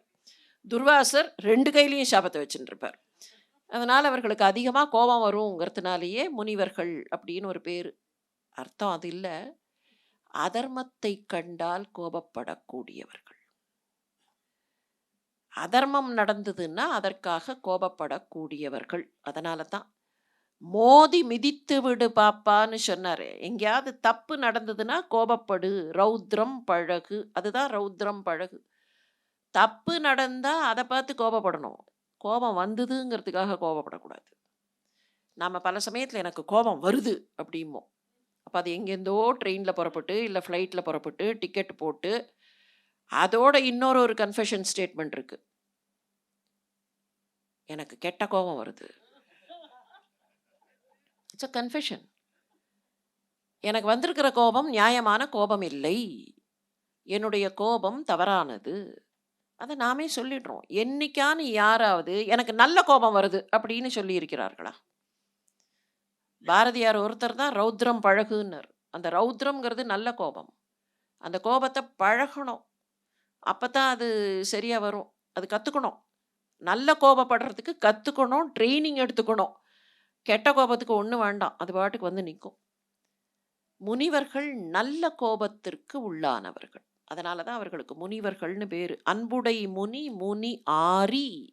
அவருடைய அந்த கோபம் ஆறிப் போய், மானுட புன் பிறப்பு எழுவரும் புரிந்து மீளுதிர். 7 பேரும் நீங்க போவீர்கள். போன உடனே திரும்பி வந்து விடுவீர்கள். இதுக்கு இன்னொரு காரணத்த முன்னால சொல்றார். அவர்கள் பிறப்பார்கள் தண்ணீர்ல உடனடியாக. ஏன் தண்ணீர்லங்கிறதுக்கு ஒரு காரணம் சொல்றார். நீங்க என்னப்பா தப்பு பண்ணினீர்கள்னு கங்கை கேட்கிறா. இவர்கள் அப்படியே முகத்த தொங்க போட்டுன்னு வரும்போது, என்னப்பா தப்பு பண்ணினீர்கள் அப்படின்னு அவ கேட்ட உடனே அவர்கள் காரணம் சொல்லுகிறார்கள். நாங்க என்ன தப்பு பண்ணினோம் அப்படின்னு. தூநகை மொழிப்படி சோரராகியே வானவர் வணங்குதாள் வசிஷ்டன் வாழ் மனை தேனுவை இரவினில் சென்று கைக்கொளா மீனெறி கரந்தென மீள ஏகினோம். கொஞ்சம் கதையில ஒரு ட்விஸ்ட் இருக்கு. நாங்க ராத்திரியில போய் திருடின்னு வந்துட்டோம் அப்படின்னு. அது அவர் இல்லாத போது நந்தினிய பிடிச்சுட்டு வந்தார்கள். இது சின்ன சின்ன சின்ன மாற்றங்கள். These things don't matter. நெக்லிஜிபிள்னு வச்சுப்போம். தூநகை மொழிப்படி சோரராகியே அந்த ஒரு பெண் சொன்னாங்கிறத கேட்டுட்டு நாங்கள் திருடர்களாகி வானவர் வணங்கு தாழ் வசிட்டன் வாழ் மனை தேனுவை இரவினில் சென்று கைக்கொளா மீனெறி கரந்தென மீள ஏகினோம். தேனுவை கைக்கொண்டு மீள வந்து விட்டோம். நடுவுல ஒரு வார்த்தை மீன் போலனார்கள். மீனெறி, மீன் நெறியில் நாங்கள் வந்து விட்டோம். மீன் நெறி கரந்தென. அது என்ன மீன் நெறி? Fish style. The style of the fish. அது என்ன அப்படின்னா, ஒரு மீன் தண்ணீர்ல போகிறது, திரும்புகிறது. எங்கேயாவது தடயம் இருக்குமா? அது போன ட்ராக் தெரியுமா? அந்த ட்ராக் தெரியாது. அதே மாதிரி நாங்க போன சுவடே தெரியாம அங்கேருந்து எஸ்கேப் ஆயிட்டோம். நாங்க மீன் போல போயிட்டு தூக்கின்னு வந்துட்டோம். இப்ப இந்த மீன் நெறிக்காகத்தான் தண்ணீரில் பிறந்து அந்த தண்ணீரின் வழியாகவே நீங்கள் மீன் போல போய்விடுவீர்கள். 7 பேரும் போய் பிறந்து புன் பிறப்பு எழுவரும் புரிந்து மீளுதிர். இந்த ஒருத்தன் இருக்கானே, தீர்க்க காலம் அவன் மனுஷனாக இருப்பான். அதுக்கு என்ன காரணம்னு சொல்றார். மண்புரை தெரிவை சொல் விடைத்த நீ. ஒரு பெண்ணோட பேச்ச கேட்டியா இல்லையா? தெரிவை சொல் விடைத்த நீ அவன் இன்பமற்று அநேக நாள் இருத்தி. ஒரு பெண் தப்பா சொன்ன விஷயத்த கேட்டியா இல்லையா? பெண் வாசமே இல்லாம ரொம்ப நாள் இரு. எப்படி, எதுக்கு என்ன reaction? Every action has a ரியாக்ஷன்னா, இதுக்கு என்ன ரியாக்ஷன்? நீ ஒரு பெண் தப்பா சொன்ன விஷயத்த தானே கேட்ட. இந்த கதை ஏதோ பீஷ்மருடைய பிறப்புக்கான கதைன்னு மாத்திரம் எடுத்துக்க கூடாது. அங்கேயே அதனால தான் வைசம்பாயனர் சொல்றத கொஞ்சம் நின்னு நின்னு ஒவ்வொரு ஸ்டெப்பா பார்த்தோம். அவ சொல்றா, இந்த பசு ரொம்ப அழகா இருக்குங்கிறா. அவனுக்கு தெரியறது இது வசிஷ்டரோடது, வாருண முனியோடதுங்கிறான். வருணனுக்கு மகனாக பிறந்த வசிஷ்டருடையது சொல்றான்ல. அப்ப வசிஷ்டரோடதுன்னு தெரிஞ்சதுக்கு அப்புறம் அதை திருடின்னு போலாமா? அப்ப தெரிஞ்சுதானே பண்ணியிருக்கான். வசிஷ்டருக்கு முக்காலமும் உணரக்கூடிய சக்தி உண்டுங்கிறது அவனுக்கு தெரியுமா தெரியாதா? ஒரு வசுக்கு அது தெரியாம இருக்க முடியுமா? பூமியில போய் நாங்க எப்படி பிறக்கிறது, பூமியில எங்களுக்கு எப்படி தாயாக இருப்பாள், எங்களுடைய வசு பிறப்பு உயர்ந்த பிறப்பு அப்படின்னு சொல்லக்கூடிய வசு அது முனிவரோடதுன்னு தெரிஞ்சு அதை எடுக்கலாமா? சரி, என்ன காரணத்துக்கு அவ கேட்கிறா? எனக்கு ஒரு மனுஷ பெண்ணை தெரியும், அந்த மனுஷ பெண் நீண்ட காலம் அழகாக இருக்க வேண்டும் என்பதற்காக இந்த நந்தினி பசு எனக்கு வேணும். ரீசனே ரொம்ப ஒரு ஃப்ரிவலஸா பெட்டியா இல்ல? அப்ப என்ன காரணம்? நான் என்ன வேணாலும் பண்ணலாங்கிற நினைப்பு தானே, ஒரு நல்ல விஷயத்துக்காக இல்ல. காரணம் சரியில்ல. ஆனா நான் என்ன வேணாலும் பண்ணலாம். என்ன யார் கேட்க முடியும்? இப்ப நம்ம கொஞ்சம் நினைச்சு பார்த்தோம்னா, இது மனித இயல்புல எத்தனையோ சந்தர்ப்பத்துல அந்த காரணம் சரியில்லாத போது கூட, என்ன யார் என்ன செய்ய முடியும்? அப்படிங்கிற ஒரு ப்ராவஸ்ல எத்தனை விஷயங்கள் நடைபெறுகின்றன. என்னதான் வசுவா இருந்தாலும், தவறான ஒரு செய்கையை செய்தால் அவர்களும் பூமியில் பிறக்க வேண்டும். இதுல ஒரு விஷயம் புரிஞ்சுக்கணும். இந்த பூமி பிறப்புங்கிறது ஏதோ தப்புன்னு நாம நினைக்கக்கூடாது. இந்த மாதிரி கதையில இந்த ஒரு ஒரு பிட்ட பார்த்துட்டு என்ன பண்ணிடுவோம்னா, பூமியில பிறக்கிறதுனா என்ன காரணத்தினால? அங்க ஏதாவது தப்பு பண்ணினா பூமியில பிறக்கணும். வசுக்கள் தவறு செய்தார்கள், பூமியில் பிறந்தார்கள். மகாபிஷக் தவறு பண்ணினார், பூமியில பிறந்தார். அப்படின்னா பூமி பிறப்பு என்பது இட்ஸ் அ பனிஷ்மெண்ட் அப்படிங்கிற மாதிரியான ஒரு எண்ணம் நமக்கு வந்துடுறது. அம்பிகை தப்பு பண்ணா கூட பூமிக்கு வந்துருவா தபஸ் பண்றதுக்கு, இல்லையா? அம்பிகை அங்க தப்பு பண்ணினா உடனேனா அவள் செய்த தவறுக்கு ஒரு பரிகாரமாக பூமியில் பிறந்தாள். ரொம்ப வேகமா சொல்லும்போது பரிகாரமாக பிறந்தாள்ங்கிறது நம்ம மனசுல எப்படி போய் தங்கிடும்னா, this is a place of punishment அப்படின்னு. இல்ல, this is not the place of punishment. இதை எப்படி பார்க்கணும்? லௌகீக ஆசைகள் போகாத போது, லௌகீக ஆசைகள்னா என்ன ஆசைகள்? லகு. லகு ரொம்ப லேசா இருக்கிற விஷயம், ரொம்ப அல்பமான விஷயம், ரொம்ப பெட்டியான விஷயம், ரொம்ப சின்ன விஷயம், அதுதான் லகு. லகுலேந்து வந்த வார்த்தை தான் லௌகீகம். இந்த லௌகிக்க ஆசைகள், லகுவான விஷயங்கள், இது ஒன்றும் பெரிய விஷயம் இல்லை, காத்திரமான விஷயம் இல்லை. காத்திரமான விஷயம் என்னன்னா தெய்வீகமாக இருப்பது, தெய்வீக தன்மைகள் கொண்டவை காத்திரமானவை.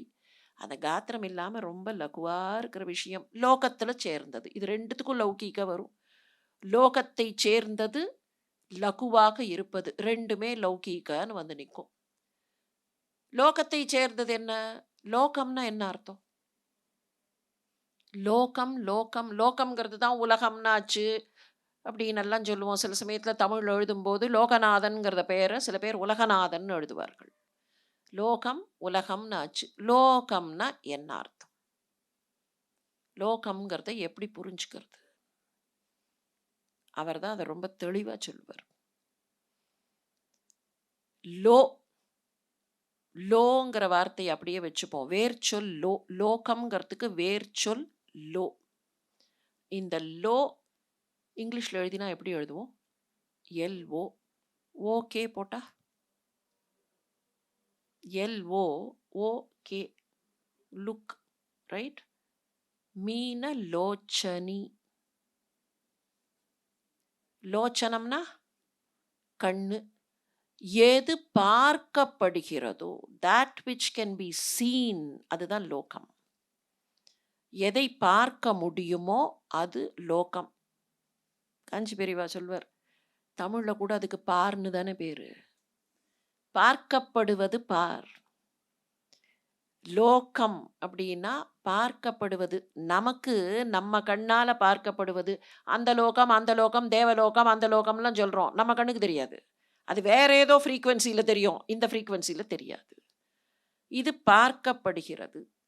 பசு அப்படின்னு ஒரு வார்த்தை இருக்கு. ஜீவன்களுக்கெல்லாம் பசுன்னு பேரு இல்லையா? பசுன்னா என்ன அர்த்தம்? பசுன்னா பசுன்னா பசுமாடு தெரியாதா? அப்படின்னா ஜீவன்களுக்கெல்லாம் பசுன்னு தான் பேரு. எல்லா தெய்வமும் அதை ஏற்றுக்கொள்ளும். பசுபதி, சிவனுக்கு என்ன பேருனா பசுபதி, பசுக்களுக்கு பதி. அதை அப்படியே டிரான்ஸ்லேட் பண்ணுங்கள். என்ன மொழியில டிரான்ஸ்லேட் பண்றது? அதே மொழியில் டிரான்ஸ்லேட் பண்ணுங்கள்.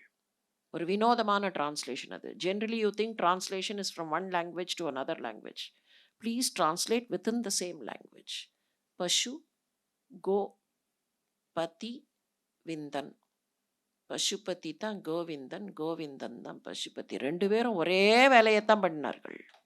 2 பேரும் மாடு மேய்ச்சார்கள், 2 பேரும் குதிரை மேய்ச்சார்கள். அதுதான் வேலை அவர்களுக்கு. பண்ணினதெல்லாம் ஒரே மாதிரி தான். 2 பேரும் டான்ஸ் ஆடினார்கள். ஒருத்தர் பாம்பு மேலே போய் ஆடினார், ஒருத்தர் பாம்பை போட்டுன்னு ஆடினார். பெரிய வித்தியாசம் இல்லை. இப்போ பசு என்ன பண்ணும்? பஷ்யந்தி இதி பசவே. எது பார்க்கிறதோ அதற்கு பசுன்னு பேரு. பஷ்யந்தி இதி பசவே. எது பார்க்கிறதோ அது பசு. எதை பார்க்கிறது? எதையோ ஒன்றை பார்த்துட்டு அதை அப்படியே at the look of it அப்படின்னு சொல்கிறோமா இல்லையா? அதை அப்படியே ஏற்றுக்கொள்வது தான் பசு. ஆனால் இந்த பசு என்ன பக்குவப்பட வேண்டும்னா, பார்த்ததை அப்படியே எடுத்துக்காம வெளித்தோற்றத்தை விட்டு உள்ளுக்குள் இருப்பதை பார்க்க கற்றுக்கொள்வது. இந்த பசு அந்த பசுவா உயரணும்.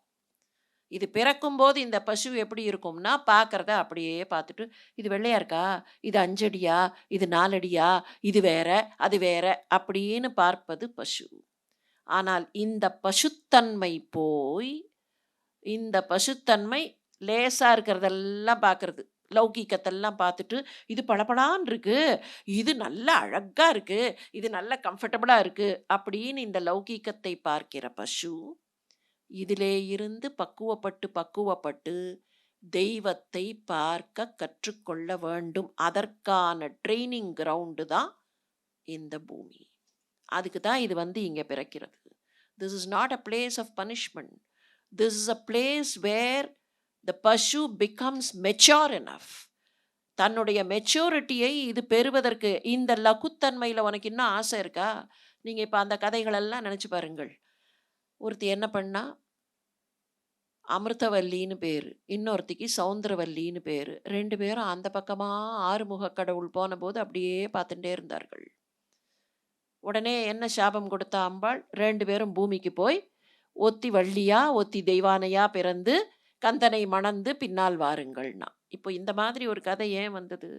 உனக்கு இன்னமும் இந்த ஆசைகள் இருந்தால், இந்த ஆசைகளை போய் நிவர்த்தி செய்து கொள்ள பூமியில் போய் பிறந்து அந்த லௌகீகத்தில் உழன்று அங்கேருந்து பக்குவப்பட்டு இங்கே வா. In other words, this is a place of rehabilitation. This is not a place of punishment. This is a place of rehabilitation. பக்குவப்படுவதற்கான இடம், பக்குவத்தை உயர்த்தி கொள்வதற்கான இடம். ஆனால் காலப்போக்கில் நாம் என்ன பண்ணிட்டோம்? பூமியில் பிறந்தா அது தப்பு, பூமி வாழ்க்கை தப்பு இல்லை. பூமி வாழ்க்கை வழியாகத்தான் அந்த தெய்வத்தை உணர முடியும். அதனால தான் இந்த மாதிரியான கதைகள். அஷ்டவசுக்கள் யாரு? எதற்கு காப்பாளர்கள்? தியூ, பிரபாசம், அந்த வெளிச்சத்திற்கு காப்பாளர்கள். இந்த அஷ்டவசுக்கள் யாரு? 33 கோடி தேவர்கள்னு சொல்கிறோமே, அந்த தேவர்கள் கூட்டத்தில் இவர்கள் உண்டு. 33 கோடி இல்லையா? 33க்கு என்ன கணக்கு? Why 33 crore? 33க்கு என்ன கணக்கு? கணக்கில்லாமல் சொன்னார்கள்னு சொன்னால், சில இடத்துல கணக்கில்லாமல் சொல்லியிருக்கிறார்கள். 2 உண்டு. சில இடத்துல கணக்கே கிடையாது, ஏதோ ஒரு நம்பரை சொல்லுவார்கள். சில இடத்துல கணக்கு சொல்லியிருப்பார்கள்.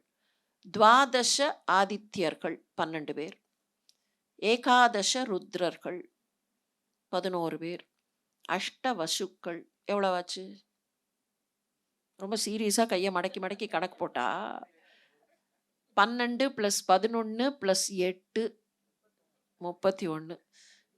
இப்பெல்லாம் எப்படி இருக்குன்னா தேட வேண்டிய காலமாக இருக்கு இல்லையா?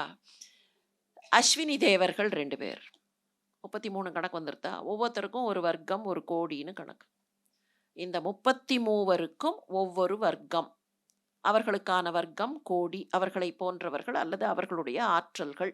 அதுதான் 33 கோடி. இந்த 33 கோடியும் வந்து நின்றுதுன்னா என்ன ஆகும்? அங்கேருந்து இங்க வரைக்கும் நின்னா, ஈரேழு 14 லோகம்லாம் தாண்டாது. நீங்க எண்ணி பாருங்களேன். ஆண்டாள் நாச்சியார் ஒருத்தி தான் தைரியமா சொன்னா. "இந்திரன் உள்ளிட்ட தேவர் குழாமெல்லாம் வந்திருந்து என்னை மகள் பேசினா." தெரியல. ஸ்ரீவில்லிபுத்தூருக்கு இந்த 33 போய் நின்னிருந்தா என்ன ஆயிருக்கும்னே தெரியல.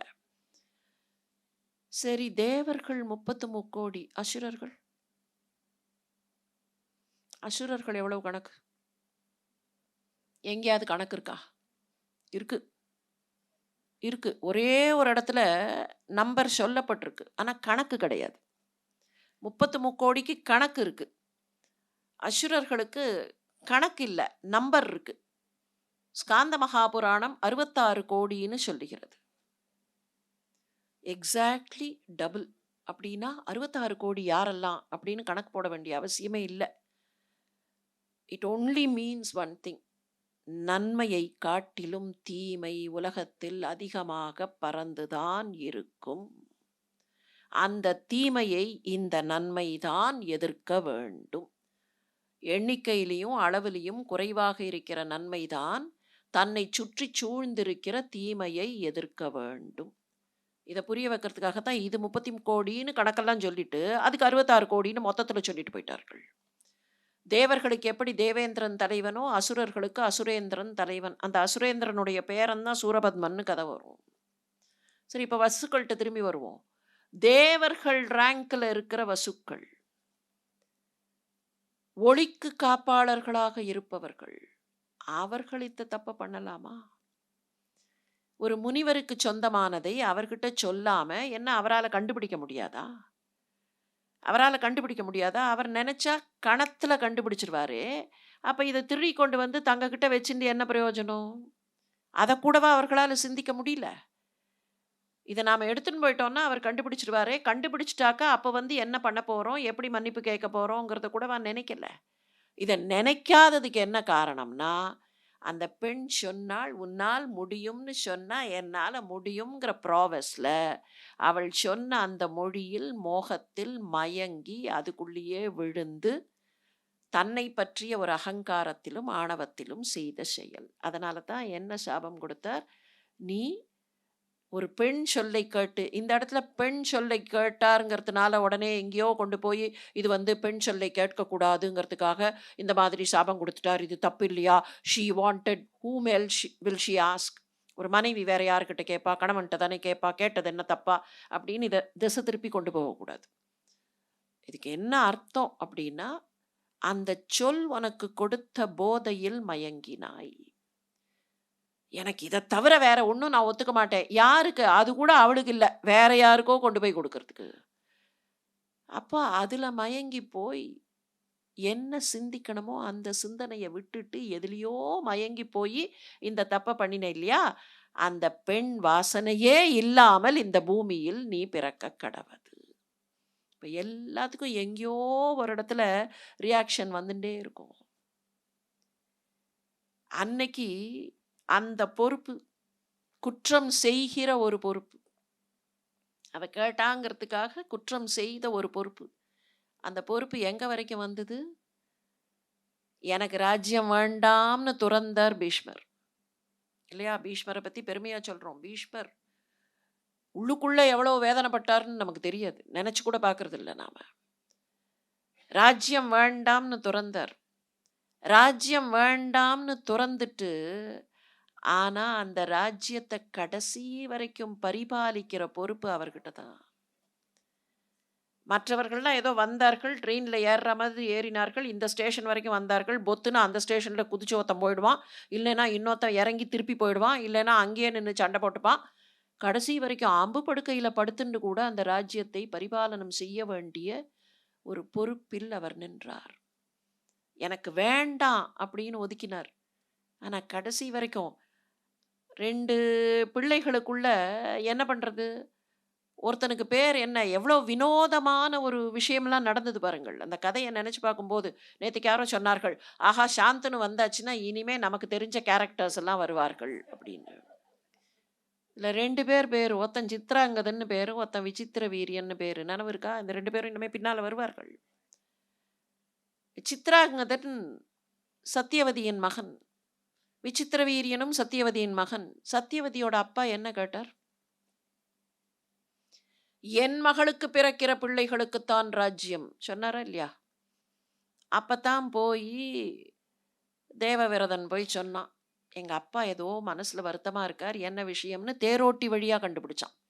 தேரோட்டிகளுக்கும் காரோட்டிகளுக்கும் தான் பரம ரகசியங்கள் தெரிஞ்சிருக்கும் அப்படிங்கிறதுக்கு அது ஒரு எவிடன்ஸ். தேரோட்டிக்கிட்ட தான் கேட்டான், ஏன் அப்பா ரொம்ப கவலையா இருக்கார்? இல்ல உங்க அப்பா அந்த அந்த வீட்டுக்கு போயிட்டு போயிட்டு வந்தார்ப்பா.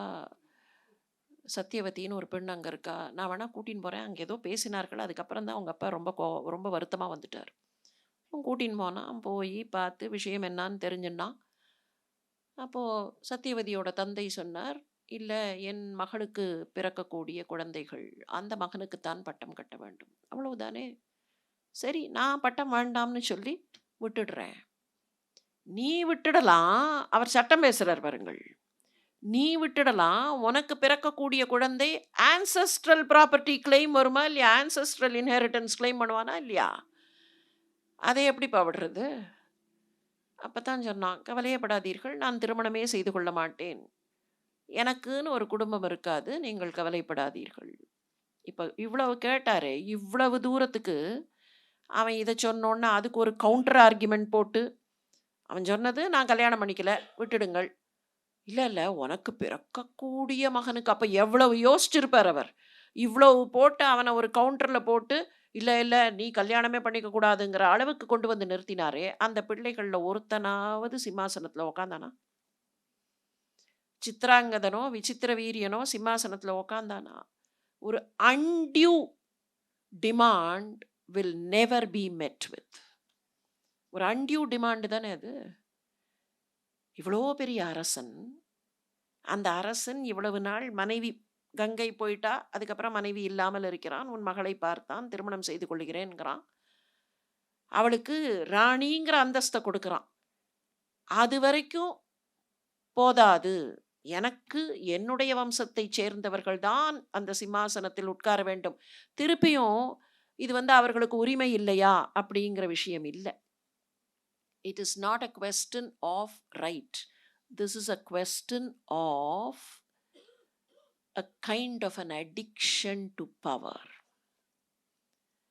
எனக்கு அந்த பவர், நான் யாரு, அரசனுடைய தாத்தா அப்படின்னு சொல்லிக்கிறதுக்கு இருக்கக்கூடிய அந்த மோகமே தவிர, ஏன் சத்தியவதியின் பிள்ளைக்கு உரிமை இல்லையா ஆட்சி கட்டிலில் உட்காருவது அப்படின்னு இல்லை. அந்த மாதிரி பார்க்கவே இல்லை.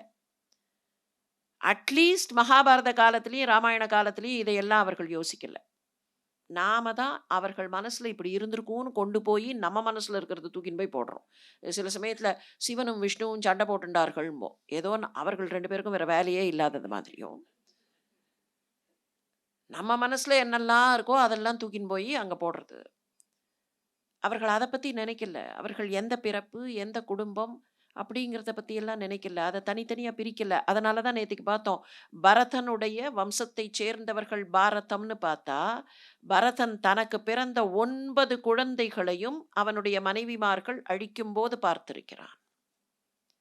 அந்த 9 பிள்ளைகளும் அப்ப என்னுடைய பிள்ளைங்கிறதுக்காக இல்ல. இந்த ராஜ்யத்திற்கு, இந்த நாட்டுக்கு, இந்த மண்ணுக்கு, இந்த தேசத்திற்கு யார் கான்ட்ரிபியூட் பண்ணுவார்கள்.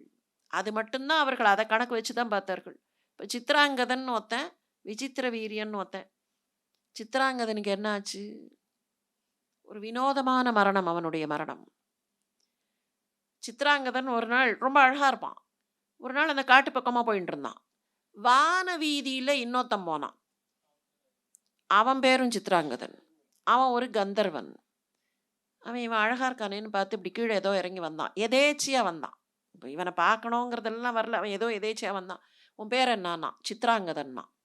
அவன் உடனே சொன்னான், ஒரே பேர்ல 2 பேர்லாம் இருக்கக்கூடாது.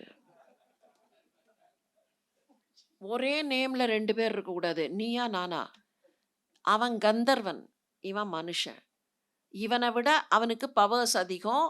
இவனை விட அவனுக்கு மாயாஜாலம் தெரியும். அடிச்சு போட்டு போயிட்டான். அப்படித்தான் சித்ராங்கதன் இறந்து போனான். ஒரே பேர்ல 2 பேர் இருக்கக்கூடாது. நேம் இஸ் அன் ஐடென்டிட்டி அப்படின்னு நினைக்கிறோமே. பாரதம் எங்க அந்த தாட் ப்ராசஸ்ல செம்மட்டியால ஒரு அடி போடுகிறது. My name, this is my name, my name is my identity அப்படிங்கிறமா இல்லையா? Name makes no difference. What's in a name பார்கள். இந்த நேம்ங்கிறது எவ்வளவுக்கு லௌகீகம் தான், அதுவும் லகு தான், அதுவும் லகுவான விஷயம். இந்த பெயர் இது என்னுடைய பெயர். ஆதிசங்கரர் ஒரு இடத்துல சொல்லுவார், அம்மா நான் உன் காலடியில் வண்டா வந்து விழுந்துடுறேன் மாம்பர், உன் காலடியில் நான் வண்டாக வந்து விழுந்து விடுகிறேன். ஷட் சரணாதாம் தவ சரணம் ஷட் சரணாதாம். உன் காலில் நான் அருகாலியாக வந்து விடுகிறேன். ஆதிசங்கரரே, எங்களை என்ன என்று நினைத்தீர்கள்? மகாத்மா காந்தின்னு ஒருத்தர் வந்தார், அவர் எங்களை குரங்குன்ட்டு போயிட்டார். நீங்கள் எங்களை வண்டுன்னு சொன்னால் என்ன அர்த்தம்? There is a factual error. Nakkeerar ஸ்டைலில் சொன்னால், இதில் சொற்குற்றம் இருந்தால் மாற்றிவிடலாம், இதில் பொருட்குற்றம் இல்லையா? மனிதர்கள் வந்து காலில் விழுவதுன்னா 6 காலோடு எப்படி விழ முடியும்?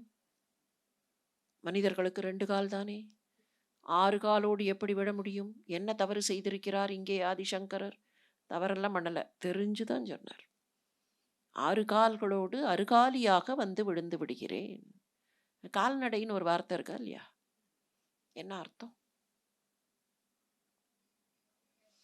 தமிழ்நாடு கால்நடை மருத்துவ பல்கலைக்கழகம். எனக்கு இன்னைக்கு தலைவலிக்கிறது. நான் உங்ககிட்ட கேட்குறேன், ரொம்ப தலைவலிக்கிறது, யாராவது ஒரு மருத்துவரை பார்க்கணும், பக்கத்தில் ஒரு கால்நடை மருத்துவர் இருக்கார், போய் பார்த்துட்டு வா அப்படின்னு நீங்கள் சொன்னால் நான் ஒத்துப்பேனா? சரி, மனிதர்கள் எப்படி நடக்கிறோம்? காலால் தானே நடக்கிறோம். அப்போ ஏன் மனிதர்கள் அந்த லிஸ்ட்டில் வைக்கல? And scientifically we belong to the same kingdom இல்லையா? Man, homo sapiens is part of the zoological kingdom. Same kingdom தான். இல்லை ரொம்ப அப்படியே ஃபிலாசபி வழியாக சொன்னால் கூட man is a social animal, right? ஆனால் கால்நடைங்கிற வர்க்கத்தில் நம்ம கொண்டு போய் வைக்கலையே. ஏன் வைக்கலை? அனிமலாக வேணா இருந்துக்கோ, ஆனால் கால்நடை இல்லை. ஏன் கால்நடை இல்லை? காரைக்கால் அம்மையாரை தவிர வேற யாராவது கையாலேயோ தலையாலேயோ நடந்தார்களா? ஏன் நாம கால்நடை இல்லை? ஆடு காலால் நடக்கும், மாடு காலால் நடக்கும், கோழி காலால் நடக்கும், வாத்து காலால் நடக்கும். மனிதர்கள் கால்களால் மட்டும் நடக்க வேண்டியவர்கள் இல்லை. கால்களால் நடப்பது முக்கியம் இல்லை, அது வெறும் பிசிக்கல் மூவ்மெண்ட். மனிதர்கள் தங்களுடைய புலன்களாலும் உள்ளத்தாலும் நடக்க வேண்டியவர்கள். இவர்கள் கால்நடைகள் இல்லை, சித்தத்தால் நடக்க வேண்டியவர்கள். நடத்தை, அதனால தான் நடைனா நடத்தைன்னு அர்த்தம். நடை does not mean main gait, வெறுமன நடக்கிறது இல்லை. அன்ன நடை, யானை நடையெல்லாம் இல்லை, அந்த நடை இல்லை. இந்த நடை நடத்தை. இவர்கள் சித்தத்தால் நடக்க வேண்டியவர்கள். இப்போ இதை தெரிஞ்ச ஆதிசங்கரர் எங்கே கொண்டு போய் வச்சார்? நான் வண்டா வந்து விழறேன்னார். நான் அருகாலியாக வந்து விழுகிறேன். Loss of identity. அது வண்டோடின பழம்னு ஒன்று வருமா இல்லையா? அந்த வண்டோடின பழம்ல வண்டு வெளியில் தெரியாது. நல்ல கனிஞ்சு போயிருந்த வண்டு தெரியாது. சில சமயத்தில் இந்த அடித்து பழுக்க வைக்கிறதுல எங்கேயோ ஒரு இடத்துல அந்த ட்ராக் தெரியும், இல்லைன்னா அந்த கருப்பு கருப்பாக வந்து உட்காந்துட்டு இருக்கும். என்ன நடக்கிறதுங்க? What is that process? கொஞ்சம் நெருடலாக தெரியலாம் நமக்கு. இதை கொஞ்சம் டீட்டெயில்டாக பார்த்தோம்னா அதுக்கப்புறம் யாரும் வண்டோடின பழம்னு தெரிஞ்சதுன்னா சாப்பிட மாட்டார்கள். மாம்பூ ரொம்ப வண்டு, ஒரு பூவில் இருக்கக்கூடியதுக்கு அந்தந்த இன வண்டுகள் உண்டு. இந்த மாம்பூவில் இருக்கக்கூடிய தேனை சுவைப்பதற்காக வண்டுகள் வரும், வந்து உக்காந்துரும்.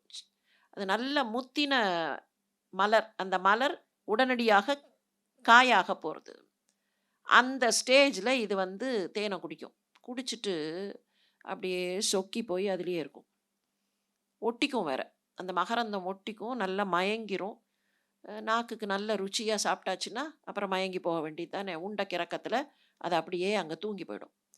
பூ மூடிடும். பூ மூடிடுதுன்னா வண்டு is caught inside, loculated inside. வண்டு cannot come out. By then வண்டு வில் டை. நம்ம மொழியில் சொல்ல போனால் இட் வில் டை. இது இறந்தத உடனே என்ன ஆகும்? இது மூடியாச்சு. இனிமே அது வெளியிலயும் வர முடியாது. கெமிக்கல் டிஸின்டகிரேஷன். பீஸ் பீஸா அது கெமிக்கலா மாறி, அந்த கெமிக்கல் இதோட கலந்து போயிரும்.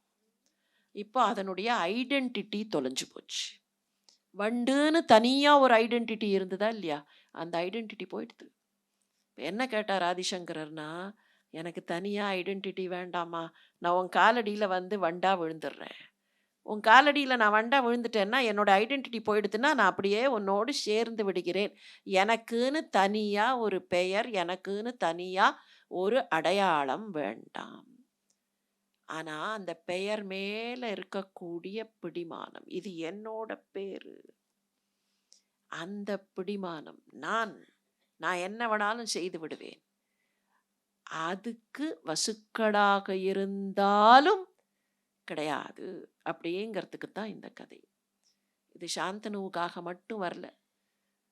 இந்த கதையினுடைய அர்த்தமே என்னன்னா, எவ்வளவு உயர்ந்தவர்கள் எந்த உயர்ந்த நிலைமையில இருந்தாலும், அந்த உயரத்தில் இருக்கக்கூடியவர்கள் தவறு செய்தால், கீழ விழுவது இன்னும் வேகமா இருக்கும். சரி, ஒருத்தன் தப்பு பண்ணான். அவனுக்கு என்ன பேரு? பிரபாசன்னு பேரு. பிரபாசன்னா வெளிச்சமா இருக்க வேண்டியவன். வெளிச்சமா இருக்க வேண்டியவன் எப்படி தப்பு பண்ணான்? திருடினான். வெளிச்சமா இருக்க வேண்டியவன் தப்பு பண்ணலாமா? வெளிச்சத்துல திருட முடியாது இல்லையா? இருட்டுல தானே திருடுறோம். ஆனா, அப்ப அவன் மனசுல எவ்வளவு இருட்டு இருந்திருக்கு. அவ சொன்னதுக்கு கேட்டு, "நீ உயர்ந்தவன், எனக்கு இத பிடிச்சு குடு" அப்படின்னோன்ன அந்த மோகத்துல விழுந்து திருடினான். கூட இருந்த 7 பேர்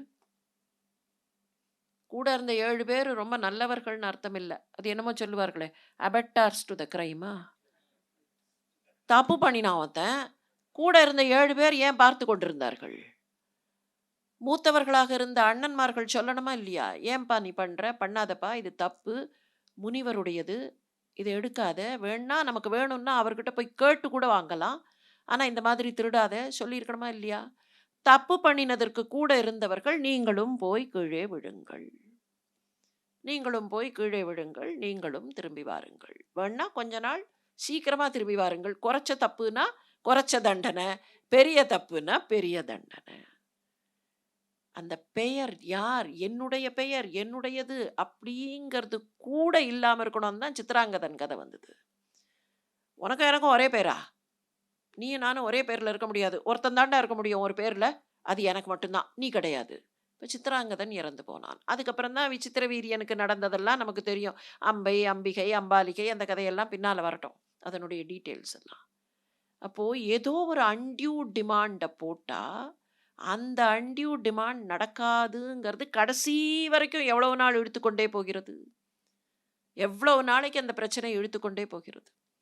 அப்ப எங்கேயோ ஒரு இடத்துல நாம செய்யக்கூடிய ஒரு செயலுக்கு வேறு எங்கேயோ ஏதோ விளைவு வந்து கொண்டே இருக்கும். ஆணவத்தினாலேயும் அகங்காரத்தினாலேயும் செய்தால் அதற்கு இப்படித்தான் வரும். வில்லிபுத்தூரார் ஒரே ஒரு மாற்றத்தை கொண்டு வருகிறார். ஆர்விஎஸ் இங்க இருக்கிறதுனால சொல்றேன். இந்த மகாபிஷ் இல்லையா? மகாபிஷக்னு ஒரு அரசர், அந்த அரசர் வானலோகத்திற்கு போனார். அவர் அங்க அவளுடைய ஆடை நெகிழ்ந்ததை பார்த்தார். அவர் தான் வந்து பிரம்மனால் சாபம் கொடுக்கப்பட்டார். இப்படித்தானே ஜென்ரலா கதை. வில்லிபுத்தூரார் அதை கொஞ்சம் மாத்திடுறார். இங்க சாபம் வாங்கி சாந்தனுவாக வரக்கூடியது மகாபிஷக் இல்ல. மகாபிஷக்குக்கு பதிலா யாரை கொண்டு வந்து அந்த இடத்துல வைக்கிறார் வில்லிபுத்தூரார்னா கொஞ்சம் ஆச்சரியமா இருக்கும். பெரிய ஆச்சரியம் இல்லை. இதெல்லாம் அவரவர்கள் அப்பப்போ அப்பப்போ செய்யக்கூடியது அப்படிங்கிற மாதிரி அதை பார்த்துக்கலாம்.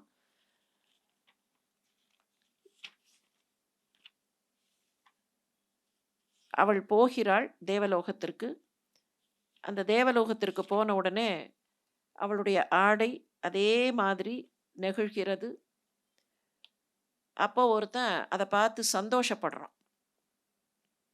சந்தோஷப்பட்டு, ஆஹா இந்த காற்று தேவன் நல்லது பண்ணினான் அப்படின்னு சந்தோஷப்படுறான்.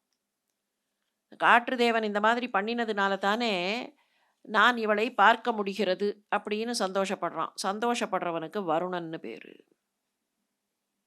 வருணன் தான் சாந்தனுவாக வந்து பிறந்தான்ங்கிறது வில்லிபுத்தூராருடைய அந்த முறை. மறுத்தினை மனனுற மகிழ்ந்து காதல் கூர் உறுத்தகு உரிமையோடு ஒருவன் நோக்கினான். அவ வரா, கங்கை வரா. கங்கை வந்தோடனே காற்றடிக்கிறது. அந்த காற்றடித்த உடனே அவளுடைய ஆடை குலைகிறது. இது வரைக்கும் பார்த்தோம் இல்லையா? இப்போ அங்க உட்கார்ந்துட்டு இருக்கிற தேவர்கள்ல வருணனும் இருக்கான். திருத்தகு அவயவம் திகழ்ந்து தோன்றவே கருத்துடன் அவைக்கணோர் கண் புதைக்கவும். அந்த அவையில் இருந்தவர்களெல்லாம் கண்களை புதைத்து கொண்டார்கள். அவைக்கணோர் கண் புதைக்கவும் மறுத்தினை மனனுற மகிழ்ந்து. இவன் ஒருத்த மாத்திரம் நல்லது, காற்று தேவன் வாழ்கன்னு மனசுக்குள்ள அவனை வாழ்த்தினான். என்னன்னா, இந்த மாதிரி எனக்கு கிடைத்ததே. மறுத்தினை மனனுற மகிழ்ந்து காதல் கூர் உறுத்தகு உரிமையோடு ஒருவன் நோக்கினான்.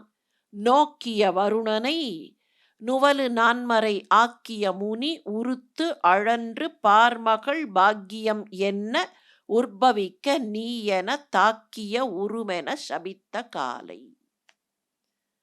நீ போப்பா வருணனே, நீ போ, பூமிக்கு போ. ஆனா என்ன, வருணன் நீ பூமிக்கு போற, அதனால பூமிக்கு உன்னால ஏதாவது நல்லது கிடைக்கும், போ. பூமிக்கு உன்னால் ஏதாவது நல்லது கிடைக்கும், நீ போ. இப்போ அப்படி பார்த்தோம்னா, சாந்தனு வந்து பிறந்ததனால் பூமிக்கு ஏதோ ஒரு விதத்தில் நல்லது கிடைத்தது, பூமிக்கு அவன் நல்ல அரசனாக இருந்தான் அப்படின்னு அந்த பக்கம் எடுத்துன்னு போகலாம். இப்போ எல்லா ரியாக்ஷன்லேயும் கெடுதல்னு நாம் நினைக்கக்கூடிய ஒன்றில் கூட எங்கேயோ ஒரு நல்லது கிடைக்கும், நல்லதுன்னு நினைக்கக்கூடியதில் எங்கேயோ ஒரு கெடுதல் இருக்கும்.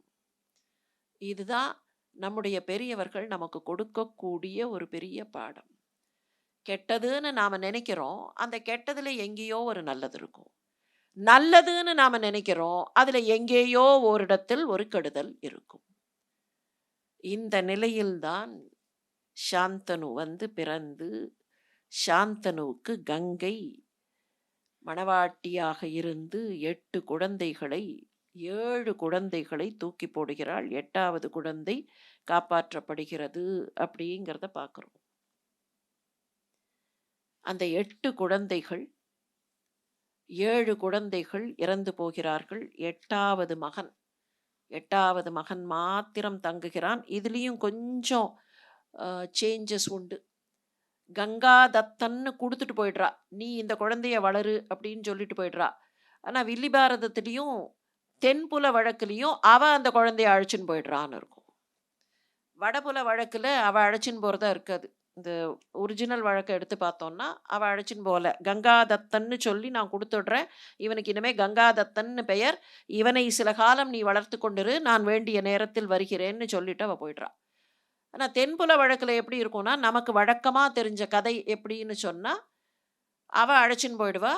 16 வயசுக்கு அப்புறம்தான் கொண்டு வந்து அவனை சாந்தனுவிடத்தில் கொடுப்பாள். சாந்தனு 16 வயசில் அந்த பையன் திடீர்னு கங்கை கரையில் உலவும். கங்கை கரையில் என்ன இருந்தாலும் இவன் மனைவியாக இருந்தாலே இன்னைக்கு இவ இல்லையே அப்படின்னு சொல்லி அந்த கங்கை பக்கத்திலேயே போய் உலவும் போது கங்கை கரையிலேருந்து அந்த பையன் வருவான் அப்படின்னு நம்ம அந்த கதையை பார்த்துருக்கோம். திரைப்படங்களில் கூட அது அந்த காட்சி வரும். ஆனால் இங்கே கங்காதத்தன் அப்படின்னு பேர் வச்சுக்கோ அப்படின்னு சொல்லிட்டு அவள் போயிடுறா. அதுக்கப்புறம் சாந்தனு தான் அந்த மகனை வளர்ப்பதாக, தன்னுடைய மகனாக அவன் வளரட்டும்னு அவனுக்கு பலவிதமான கலைகளை கற்றுக் கொடுத்து வளர்ப்பதாக இந்த பாரதம் சொல்லும். நிறைய கதைகள் இருக்கிறதுனாலேயே பாரதத்தை நாம் கொஞ்சம் ஒதுக்கிடுறோம். இது கொஞ்சம் நிறைய கதைகள் நமக்கு குழப்புகிறது, அதனால் இந்த கதைகள்லாம் வேண்டாம் அப்படின்னு அதை கொஞ்சம் கொண்டு போய் கொஞ்சம் ஒதுக்கி தள்ளுகிறோம். ஆனால் ஒவ்வொரு கதைக்குள்ளேயும் ஏதோ ஒரு பாடம் சுற்றி சுற்றி வைக்கப்பட்டிருக்குங்கிறத புரிஞ்சுக்கிறது தான் மகாபாரதத்தை படிக்க ஆரம்பிக்கும் போது நாம் நமக்கு செய்து கொள்ள வேண்டிய சங்கல்பம். ராமாயணம் ரொம்ப ஈஸி, ஏன்னா கதையில் குழப்பம் கிடையாது. பாரதத்தில் கொஞ்சம் குழப்பம் இருக்கும். ராமாயணம் இன்னொரு விதத்தில் ஈஸி. சாண்டில்யன் சொல்வார், சாண்டில்யன் ஒரு எழுத்தாளர் இருந்தார் இல்லையா, அவர் சொல்வார், ராமாயணம் கேட்குறது ஈஸி, படிக்கிறது ஈஸி, ஏன்னா அது எடுத்த உடனேயே அடுத்த வீட்டுக்காரன் கதை மாதிரி இருக்கும். இந்த பாரதம் அப்பப்போ என்னன்னா நம்மகிட்டயே வந்து நிக்கும். நாம இதத்தானே பண்ணினோம், நாம இதத்தானே பண்ணினோம் அப்படின்னு வந்து நிக்கும். அப்போ அத கேட்கறது கொஞ்சம் கஷ்டமா இருக்கும். அதனால பாரதம் கேட்கறதுக்கு பிடிக்காது. ராமாயணம் கேட்கறது ஈஸியா இருக்கும். உண்மை. அட் எவ்ரி பாயிண்ட் நாம இப்படி நடந்துட்டோமோ, ஏதோ ஒரு இடத்துல அப்படிங்கிற ஒரு கேள்விய பாரதம் ரெய்ஸ் பண்ணிண்டே போகும். அதனால தான் அது பெரென்னியல் ரெலவன்ஸ் அதுக்கு இருக்கும். வியாசருடைய பர்ப்பஸே இந்த மாதிரி ஒரு கேள்விய அது ரெய்ஸ் பண்ணிண்டே போகணுங்கிறது தான். அவரவர்கள் அத பார்க்கும்போது எங்கேயாவது ஒரு இடத்துல இது நாம, நாம இந்த மாதிரி நடக்கக்கூடாது. ஒரு பழமொழி உண்டு. எல்லாருக்கும் தெரிஞ்ச பழமொழி தான். "துஷ்டன கண்டா தூர விலகு" அப்படின்னு ஒரு பழமொழி. இதுக்கு என்ன அர்த்தம்? துஷ்டன கண்டா தூர விலகு. என்ன அர்த்தம்? யாராவது கெட்டவர்கள் இருந்தா ஒதுங்கி போயிடணும். துஷ்டர்கள் இருந்தா ஒதுங்கி போயிடணும். இந்த மகாபாரதத்துல ஒரு 4 துஷ்டர்கள் லிஸ்ட் இருக்கு. 4 துஷ்டர்கள். துஷ்ட சதுஷ்டர்கள். துஷ்டத்தனத்திலேயே விதவிதமா கிரேடு. கிரேடுல 100% துஷ்டன் யாருன்னு கேட்டா சகுனி. 75% துரியோதனன். 50% துச்சாசனன். 25% கர்ணன். துஷ்ட சதுஷ்டர்கள். கர்ணன் ஒன் ஆஃப் தி துஷ்டன். ஏன்னா he was on the wrong side. நம்ம சிவாஜி கணேசனை வச்சுட்டே கர்ணனை நினைவுபடுத்திக்கிறதுனால சில சமயத்துல நமக்கு கர்ணன் ஒரிஜினல் கர்ணன் மறந்து போயிடுறான். தப்பு இல்லை. ஆனா கொஞ்சம் அந்த திரைப்படத்தையே நினைத்து பாருங்கள். தாய்க்கு நீ மகன் இல்லை, தம்பிக்கு அண்ணன் இல்லை, ஊர்பழி ஏற்றாயடா, நானும் உன்பழி கொள்வேனடா, மன்னர்கள் உன்னுடைய காலில் வந்து பணிகிறார்கள், கர்ணா உன்னுடைய பணி செய்ய கண்ணன் உன் அடி பணிவேனடா, எல்லாம் வந்துடும். இதெல்லாம் முடிஞ்சதுக்கு அப்புறம் இதெல்லாம் பாடி முடிச்சு சிவாஜி கணேசனோட ஒவ்வொரு சின்ன சின்ன சின்ன தசையெல்லாம் துடிச்சு எல்லாம் நடந்து அதுக்கப்புறம் அப்படி வருவார். அந்த பக்கமா வருவார் என்டிஆர் மறுபடியும்.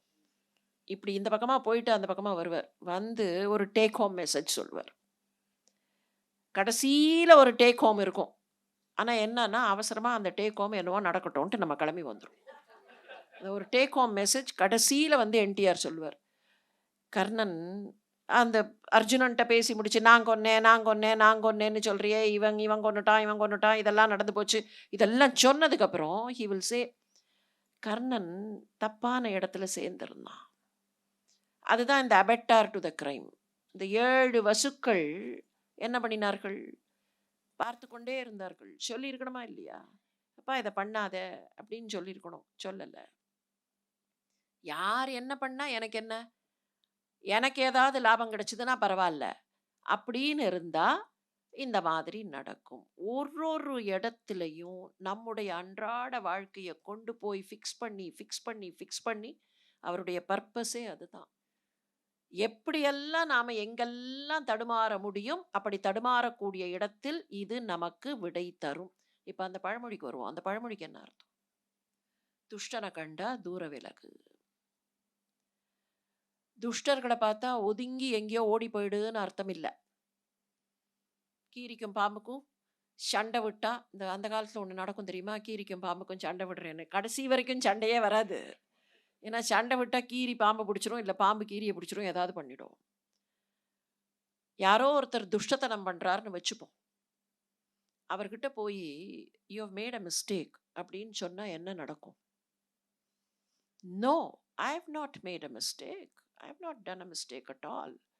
டு ரீஇட்டரேட் என்ன பண்ணுவார்கள்னா அதே மிஸ்டேக்கை ரிப்பீட் பண்ணுவார்கள்.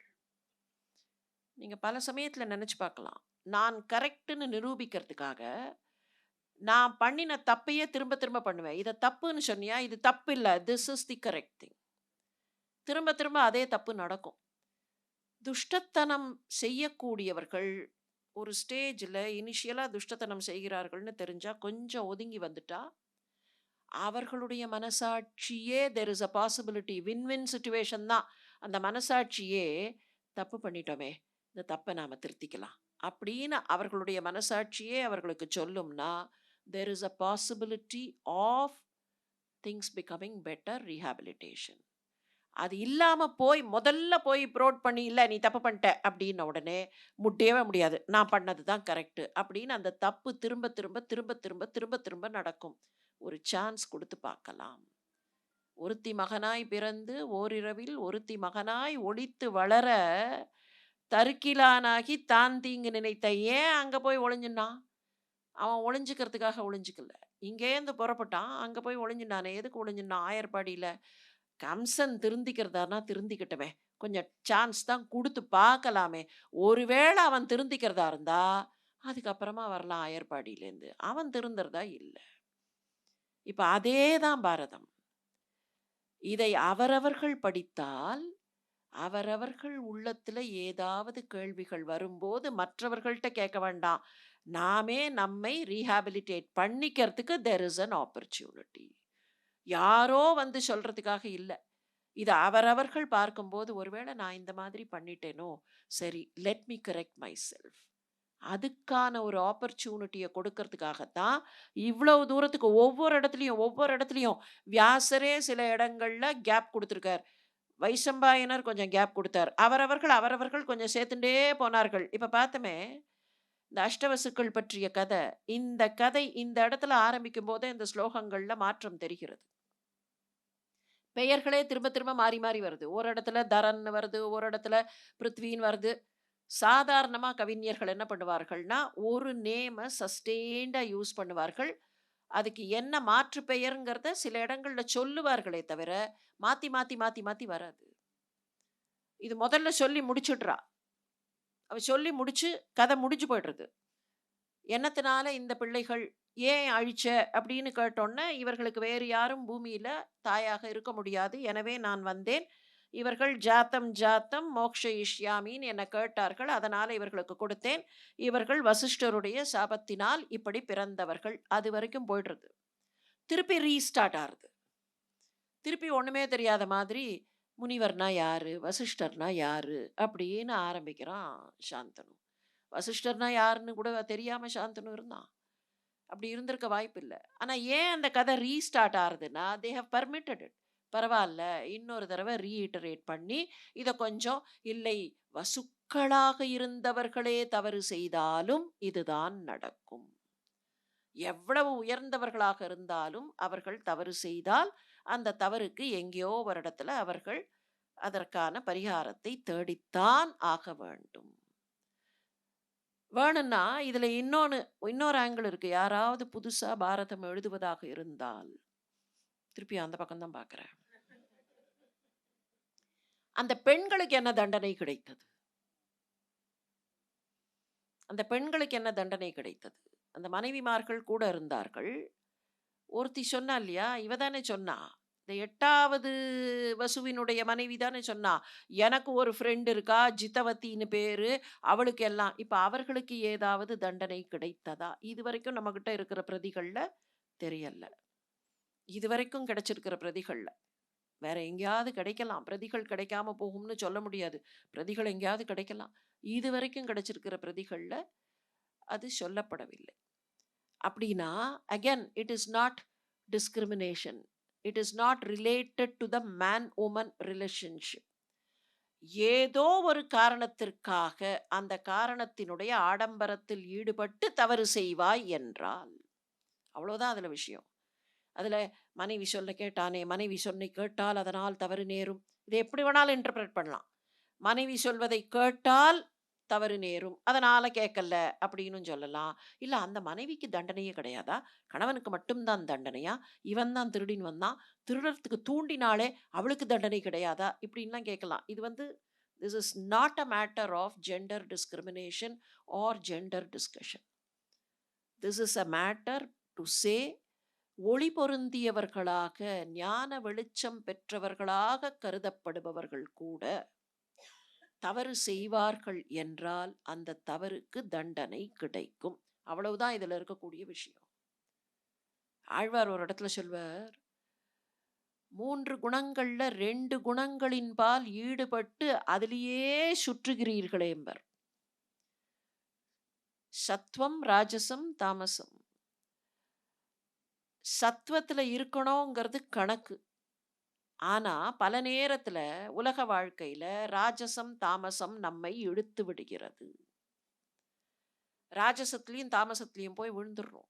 ராஜசம் தான் my ப்ராவஸ், I can do this, I will be able to do this, இந்த மாதிரியான விஷயங்கள் ராஜசம். தாமசம் என்ன? யார் வேணாலும் என்ன வேணாலும் பண்ணட்டும், எனக்கு என்ன போச்சு. இப்ப இந்த 8 பேர்லயே ஒருத்தன் ராஜசம், 7 பேர் தாமசம். கணக்கு போட்டு பார்த்தோம்னா 7 பேர் தாமசம். அவன் என்னவோ பண்றான், அவன் பண்ணான், எனக்கு தெரியாது, நான் என்ன பண்ணேன். இந்த 7 பேர்ல யாராவது ஒருத்தர் திருத்தி இருக்கணுமா இல்லையா? ஏன் அந்த கேள்வி கேட்கல? ஏன்டா இப்படி பண்றேன்னு கேட்கல? அப்ப இந்த 7 பேரும் தாமசத்தின் பால்பட்டவர்கள். தாமசம் என்ன? ஒரு kind of lethargy, complacency. Why should I? நான் என்னத்துக்கு கெட்ட பேரை வாங்கிக்கணும்? அப்படிங்கிற எண்ணம்லாம் இருக்கே, இதெல்லாம் தாமசம். ராஜசம் எங்க? என்னால் முடியும். நான் இன்னைக்கு நந்தினியை தூக்கின்னு போயிட்டேன்னா என்னை யாரும் கண்டுபிடிக்க முடியாது. அந்த எண்ணம் தானே அவனுக்கு. நான் வசுவாக இருக்கிறேன். வருணபுத்திரருடையதுன்னு சொல்றவனுக்கு அதை எடுக்கக்கூடாதுங்கிறது ஏன் தெரியாம போச்சு. அப்ப தாமசத்தின் பால்பட்டு ராஜசத்தின் பால்பட்டு இருந்தால் திரும்ப திரும்ப திரும்ப திரும்ப திரும்ப திரும்ப பிறவி வரும். ஆழ்வார் அப்படியே சொல்வார், ராஜசத்தின் பால்பட்டு தாமசத்தின் பால்பட்டால் திரும்ப திரும்ப பிறவி வரும், உங்களை யாரும் உய்விக்க முடியாது.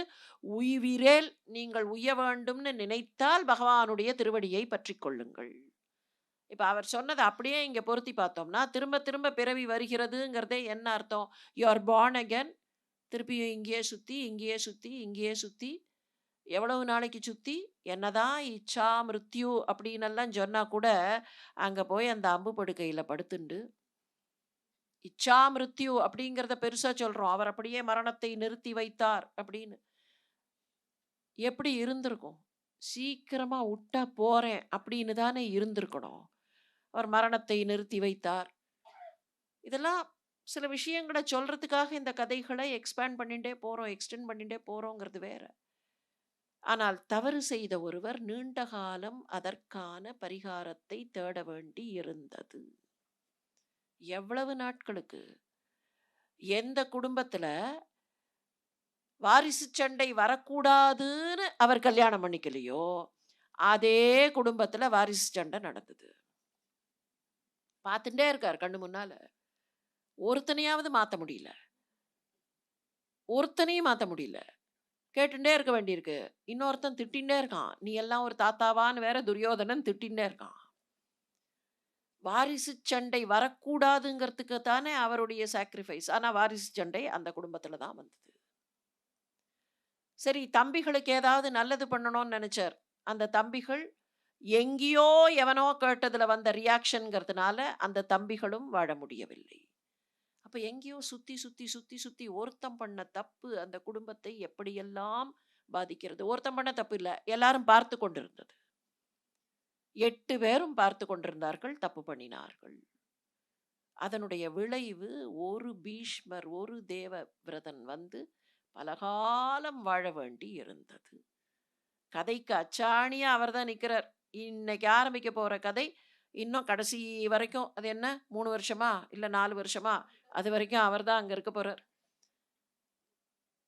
எப்படி ராஜ்யத்தை நடத்த வேண்டும் எல்லாத்தையும் பார்த்து பார்த்து பார்த்து பார்த்து சொல்லக்கூடியவராக இருக்கிறார். ஆனால் அவருடைய பிறப்பு, அவருடைய வாழ்க்கை என்பதே எங்கேயோ ஒரு ரியாக்ஷன்.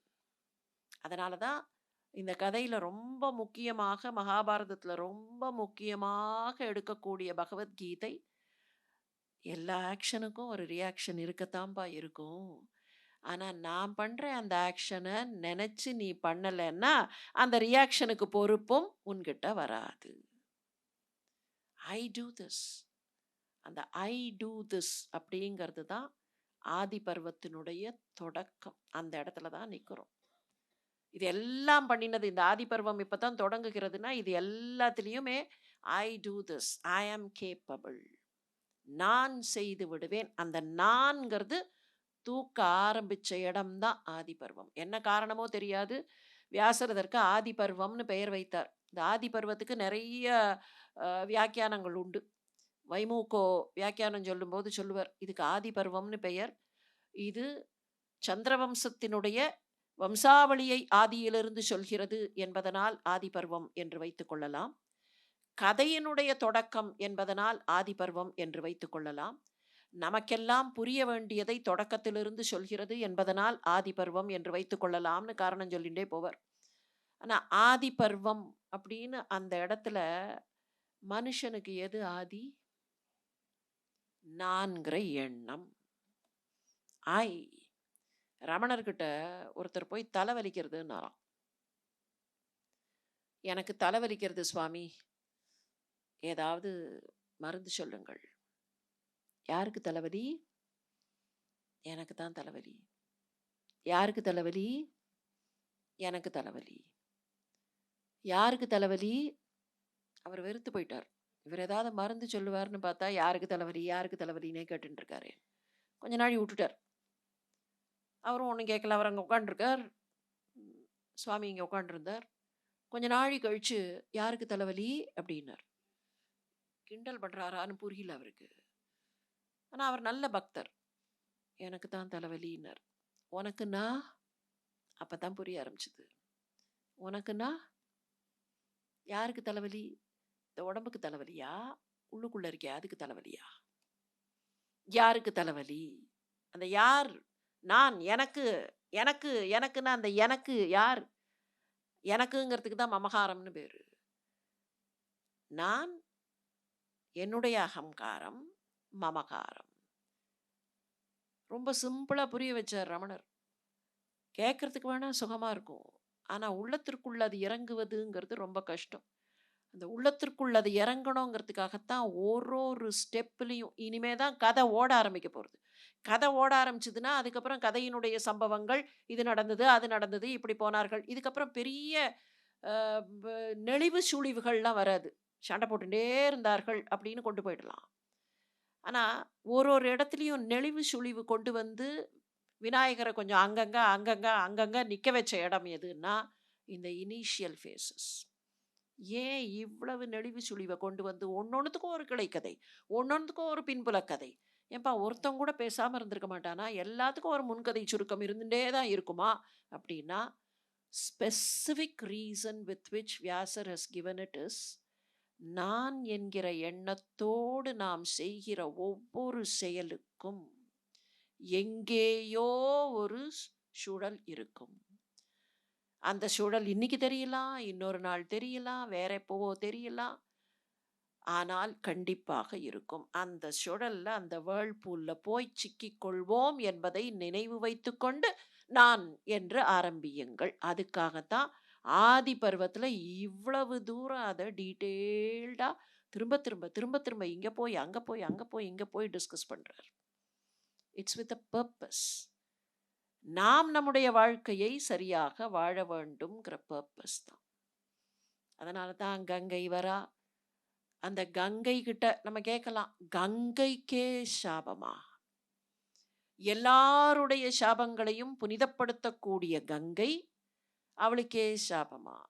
இப்ப ஏன் அவ என்ன தப்பு பண்ணினா? நீங்க டெக்னிக்கலா பார்த்தா அவ என்ன தப்பு பண்ணினா? இன்னைக்கு இருக்கிற அனலிட்டிக்கல் மைண்டில் பார்த்தா அவ என்ன தப்பு பண்ணா? அவ ஒன்றும் தப்பு பண்ணல ஆஸ் சச், இல்லையா? ரொம்ப வேகமா சில பேர் தலையை ஆட்டுகிறார்கள் அவ தப்பு பண்ணலன்னு. she was an object of temptation. அந்த சபைக்குள்ள எப்படி வந்திருக்க வேண்டும் என்று அவளுக்கு தெரிந்திருக்க வேண்டும். ஆனா அந்த சபைக்குள்ள வரும்போது தன்னுடைய அழகை பற்றிய நினைப்போடு வருகிறாள். என்னை மகரிஷிகள் எல்லாம் வணங்குகிறார்கள். நடுவுல ஒரு வரி வந்தது, நினைவு இருக்கா? அந்த இடத்துல ஏதோ சொன்ன மாதிரி இல்ல. அகம் கங்கா ஜஹ்னுபுத்ரி மகர்ஷி கணா சேவிதா. இப்போ அங்க என்ன ஒரு பாரடாக்ஸ்? அந்த பாரடாக்ஸை மாத்திரம் பார்த்து இன்னைக்கு நிறைவு பண்ணுவோம். என்ன பாரடாக்ஸ் அங்க? நான் ஜஹ்னுபுத்ரி, ஆனா என்னை மகரிஷிகள் எல்லாம் வணங்குகிறார்கள். ஏமா நீ ஏமா ஜஹ்னு கிட்ட போன? கொஞ்சம் நினைச்சு பாருங்களேன் அந்த கதைய. அந்த கதை இப்ப வராது. பாரதத்துல நேரடியா இப்ப வராது. பின்னால வரப்போறது. அந்த கதையும் வரும். ஏன் நீ ஜக்னுபுத்திரியான? ஜாஹ்னவின்னு பேரு. ஏன் ஜக்னுபுத்திரியான? பகீரதன் தபஸ் பண்ணா, ஆகாசத்திலேந்து வந்தா, வரும்போது அந்த வேகத்தை தாங்க முடியாது. திரிலோகத்திற்கும் இவள் உரியவள். அந்த லோகத்திலேந்து வரும்போது அந்த ஸ்பீட்ல வரா. தாங்க முடியாது. யார் தாங்குவது? பகீரதன் போய் ஒரு பார்ட்னர சேர்த்துனான். It's a management story. Story of management தான். நீங்க அத பயன்படுத்தலாம் அப்படியே. ஒரு சிக் ஆர்கனைசேஷன். பகீரதன் எடுத்தது ஒரு சிக் ஆர்கனைசேஷன். ஏன்னா, ஒண்ணுமே பண்ண முடியாதுங்கிற நிலைமை. 60,000 பேர் அவர்களுக்கு ஒரு சொல்யூஷன் கொண்டு வரணும், ஒரு சால்வேஷன் கொண்டு வரணும், ஒரு மோட்சம் கொண்டு வரணும்னா கங்கை வர வேண்டும். யாரெல்லாம் ட்ரை பண்ணார்கள்? பகீரதனுக்கு முன்னாலேயே நெறைய பேர் ட்ரை பண்ணிட்டார்கள். அந்த முன்னால இருந்த தலைமுறையைச் சேர்ந்தவர்கள் ட்ரை பண்ணியாச்சு. அவர்களால முடியல. அவர்களால முடியலங்கிற நிலைமையில தான் கடைசியில ஒரு 4, 5 தலைமுறைக்கு அப்புறம் தான் பகீரதன் வரான். Bhagirathan takes over a sick organisation. அவன்கிட்ட சிக் ஆர்கனைசேஷனை எடுத்துட்டு அவன்கிட்ட இருக்கக்கூடிய தன்னுடைய வாட்டெவர் ரிசோர்ஸஸ் அந்த ரிசோர்ஸஸை வச்சு அதை திருப்பியும் மேலே கொண்டு வர ட்ரை பண்ணுறான். சரி, இவனுடைய ரிசோர்ஸஸ் எல்லாம் டிப்ளீட் ஆகிட்டே போகிறது. நீங்கள் அப்படியே எடுத்து பாருங்கள், அதை இட் கெட்ஸ் டிப்ளீட்டட். எப்படி? தபஸ் பண்ணிகிட்டே இருக்கான், போயிட்டே இருக்கு, தபஸ் பாட்டு போயிட்டே இருக்கு. சரி, தபஸ் பண்ணி தபஸெல்லாம் அக்ரூ பண்ணிட்டான், சேர்த்துட்டான். இப்போ தபஸுக்காக ஆகாஷ கங்கை வரான்னா, இவ வர வேகத்தில் இப்போ தபஸை பயன்படுத்தி அவ வரா, வந்து இங்கே வந்து எல்லாத்தையும் அடிச்சு தள்ளின்னு போனால் இவன் பண்ணின தபஸெல்லாம் வேஸ்ட்டு. இப்போ என்ன பண்ணுறது? என்னுடைய ரிசோர்ஸ் டிப்ளீட் ஆகிடும். நான் என்ன பண்ணுவேன்? போய் ஒரு பார்ட்னரை சேர்த்துக்கிறேன். என்னை விட வலிமையான ஒரு பார்ட்னர் அந்த இடத்துல போய் சிவபெருமான சும்மா தானே உட்கார்ந்திருக்கிறீர், எல்லாம் ஜட்டாபாரத்தை எப்போ பாரு அள்ளி முடிஞ்சு வந்து தாங்கிக் கொள்ளுங்கள். அவர் வந்து ஜட்டாபாரத்தில் தாங்கினார். இது வரைக்கும் ஓகே. அதுக்கப்புறம் மெல்ல விட்டார் கீழே. பேசாமல் போயிருக்க வேண்டியது தானே. திருப்பியும் ஆட்டம் போட்டா. திருப்பியும் கொஞ்சம் ஆட்டம் போட்டா.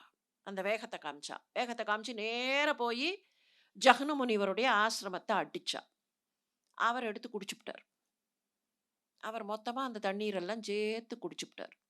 இப்போ பகீரதனுக்கு நஷ்டம். இவ பண்ண பிரச்சனை இல்லை, பகீரதனுக்கு நஷ்டம். இப்போ ஏற்கனவே அவனுடைய ரிசோர்ஸ் எல்லாம் டிப்ளீட் ஆகி பாவம் ஒரு லெவலில் உட்காந்துருக்கான். அவன் மறுபடியும் போய் ஜஹ்னு முனிவரை வேண்ட தன்னுடைய காதுகளின் வழியாக வெளியில் விட்டார்னு கணக்கு. புலன்களின் வழியாக வெளியில் விட்டார். அதனால் அவளுக்கு ஜாஹ்னவின்னு பேர். இப்போ இங்கே என்ன சொல்கிறா? அகம் கங்கா ஜஹ்னு புத்ரி. ஜஹ்னு புத்ரின்னு சொல்லும் போதே நான் கொஞ்சம் ஆர்ப்பாட்டம் பண்ணினேன். ஜஹ்னு முனிவர் என்னை எடுத்து பிடிச்சுட்டார், பிடிச்சு கட்டி போட்டு குடிச்சுட்டார். அதுக்கப்புறம் நான் வெளியில் வந்தேன். எனக்கு ஜஹ்னு புத்ரி அது நினைவுக்கு வரணுமா இல்லையா? அது நினைவுக்கு வந்ததுக்கு அப்புறமும் தேவ ரிஷிகள் எல்லாம் வந்து என்னை வணங்குவார்கள். அப்போ எங்கே அந்த கான்ட்ராஸ்ட் வருது? நான் அடங்கி போய் நான் ஆட்டம் போட்டதனால் அடக்கப்பட்டேன். ஆனால் மற்றவர்கள் வந்து என்னை வணங்குகிறார்கள் என்பதில் நான் மறுபடியும் ஆட்டம் போடுகிறேன். அந்த கான்ட்ராஸ்ட் அந்த ஒத்த வரியில காட்டுறார் பாருங்கள். ஒரு ஒரு வரிக்குள்ளேயும் ஒரு ஒரு வார்த்தைக்குள்ளேயும் எவ்வளவு விஷயங்கள். இல்லைன்னா அந்த இடத்துல கொண்டு வந்து ஜஹ்னுபுத்ரி மகர்ஷி கணா சேவிதா சொல்ல வேண்டிய அவசியம் இல்லை. அகம் கங்கா மகர்ஷி கணா சேவிதா முடிஞ்சு போயிடும். நடுவில் ஒரு சின்ன தொடர் தான் ஜஹ்னுபுத்ரி. ஜஹ்னுபுத்ரியாக இருக்கும்போது அடங்க வேண்டியவள் காற்று அடித்தாலும் தன்னுடைய ஆடை குலையாமல் அவள் இருந்திருக்கலாம் இல்லையா? ஆனால் தன்னுடைய ஆடை குலையும்படி தன்னையே அந்த இடத்தில் நிறுத்தி கொண்டவள். அவளுக்கும் ஒரு தண்டனை உண்டு. போ, பூமிக்கு போ. ஆனால் ஒரு நல்ல விதமாக போ. அதனால தான் வில்லி பாரதத்தில் அந்த ஒரு வார்த்தை வந்தது. வருணனே நீ பூமிக்கு போ. வருணன் தான் போகிறான் அங்கே.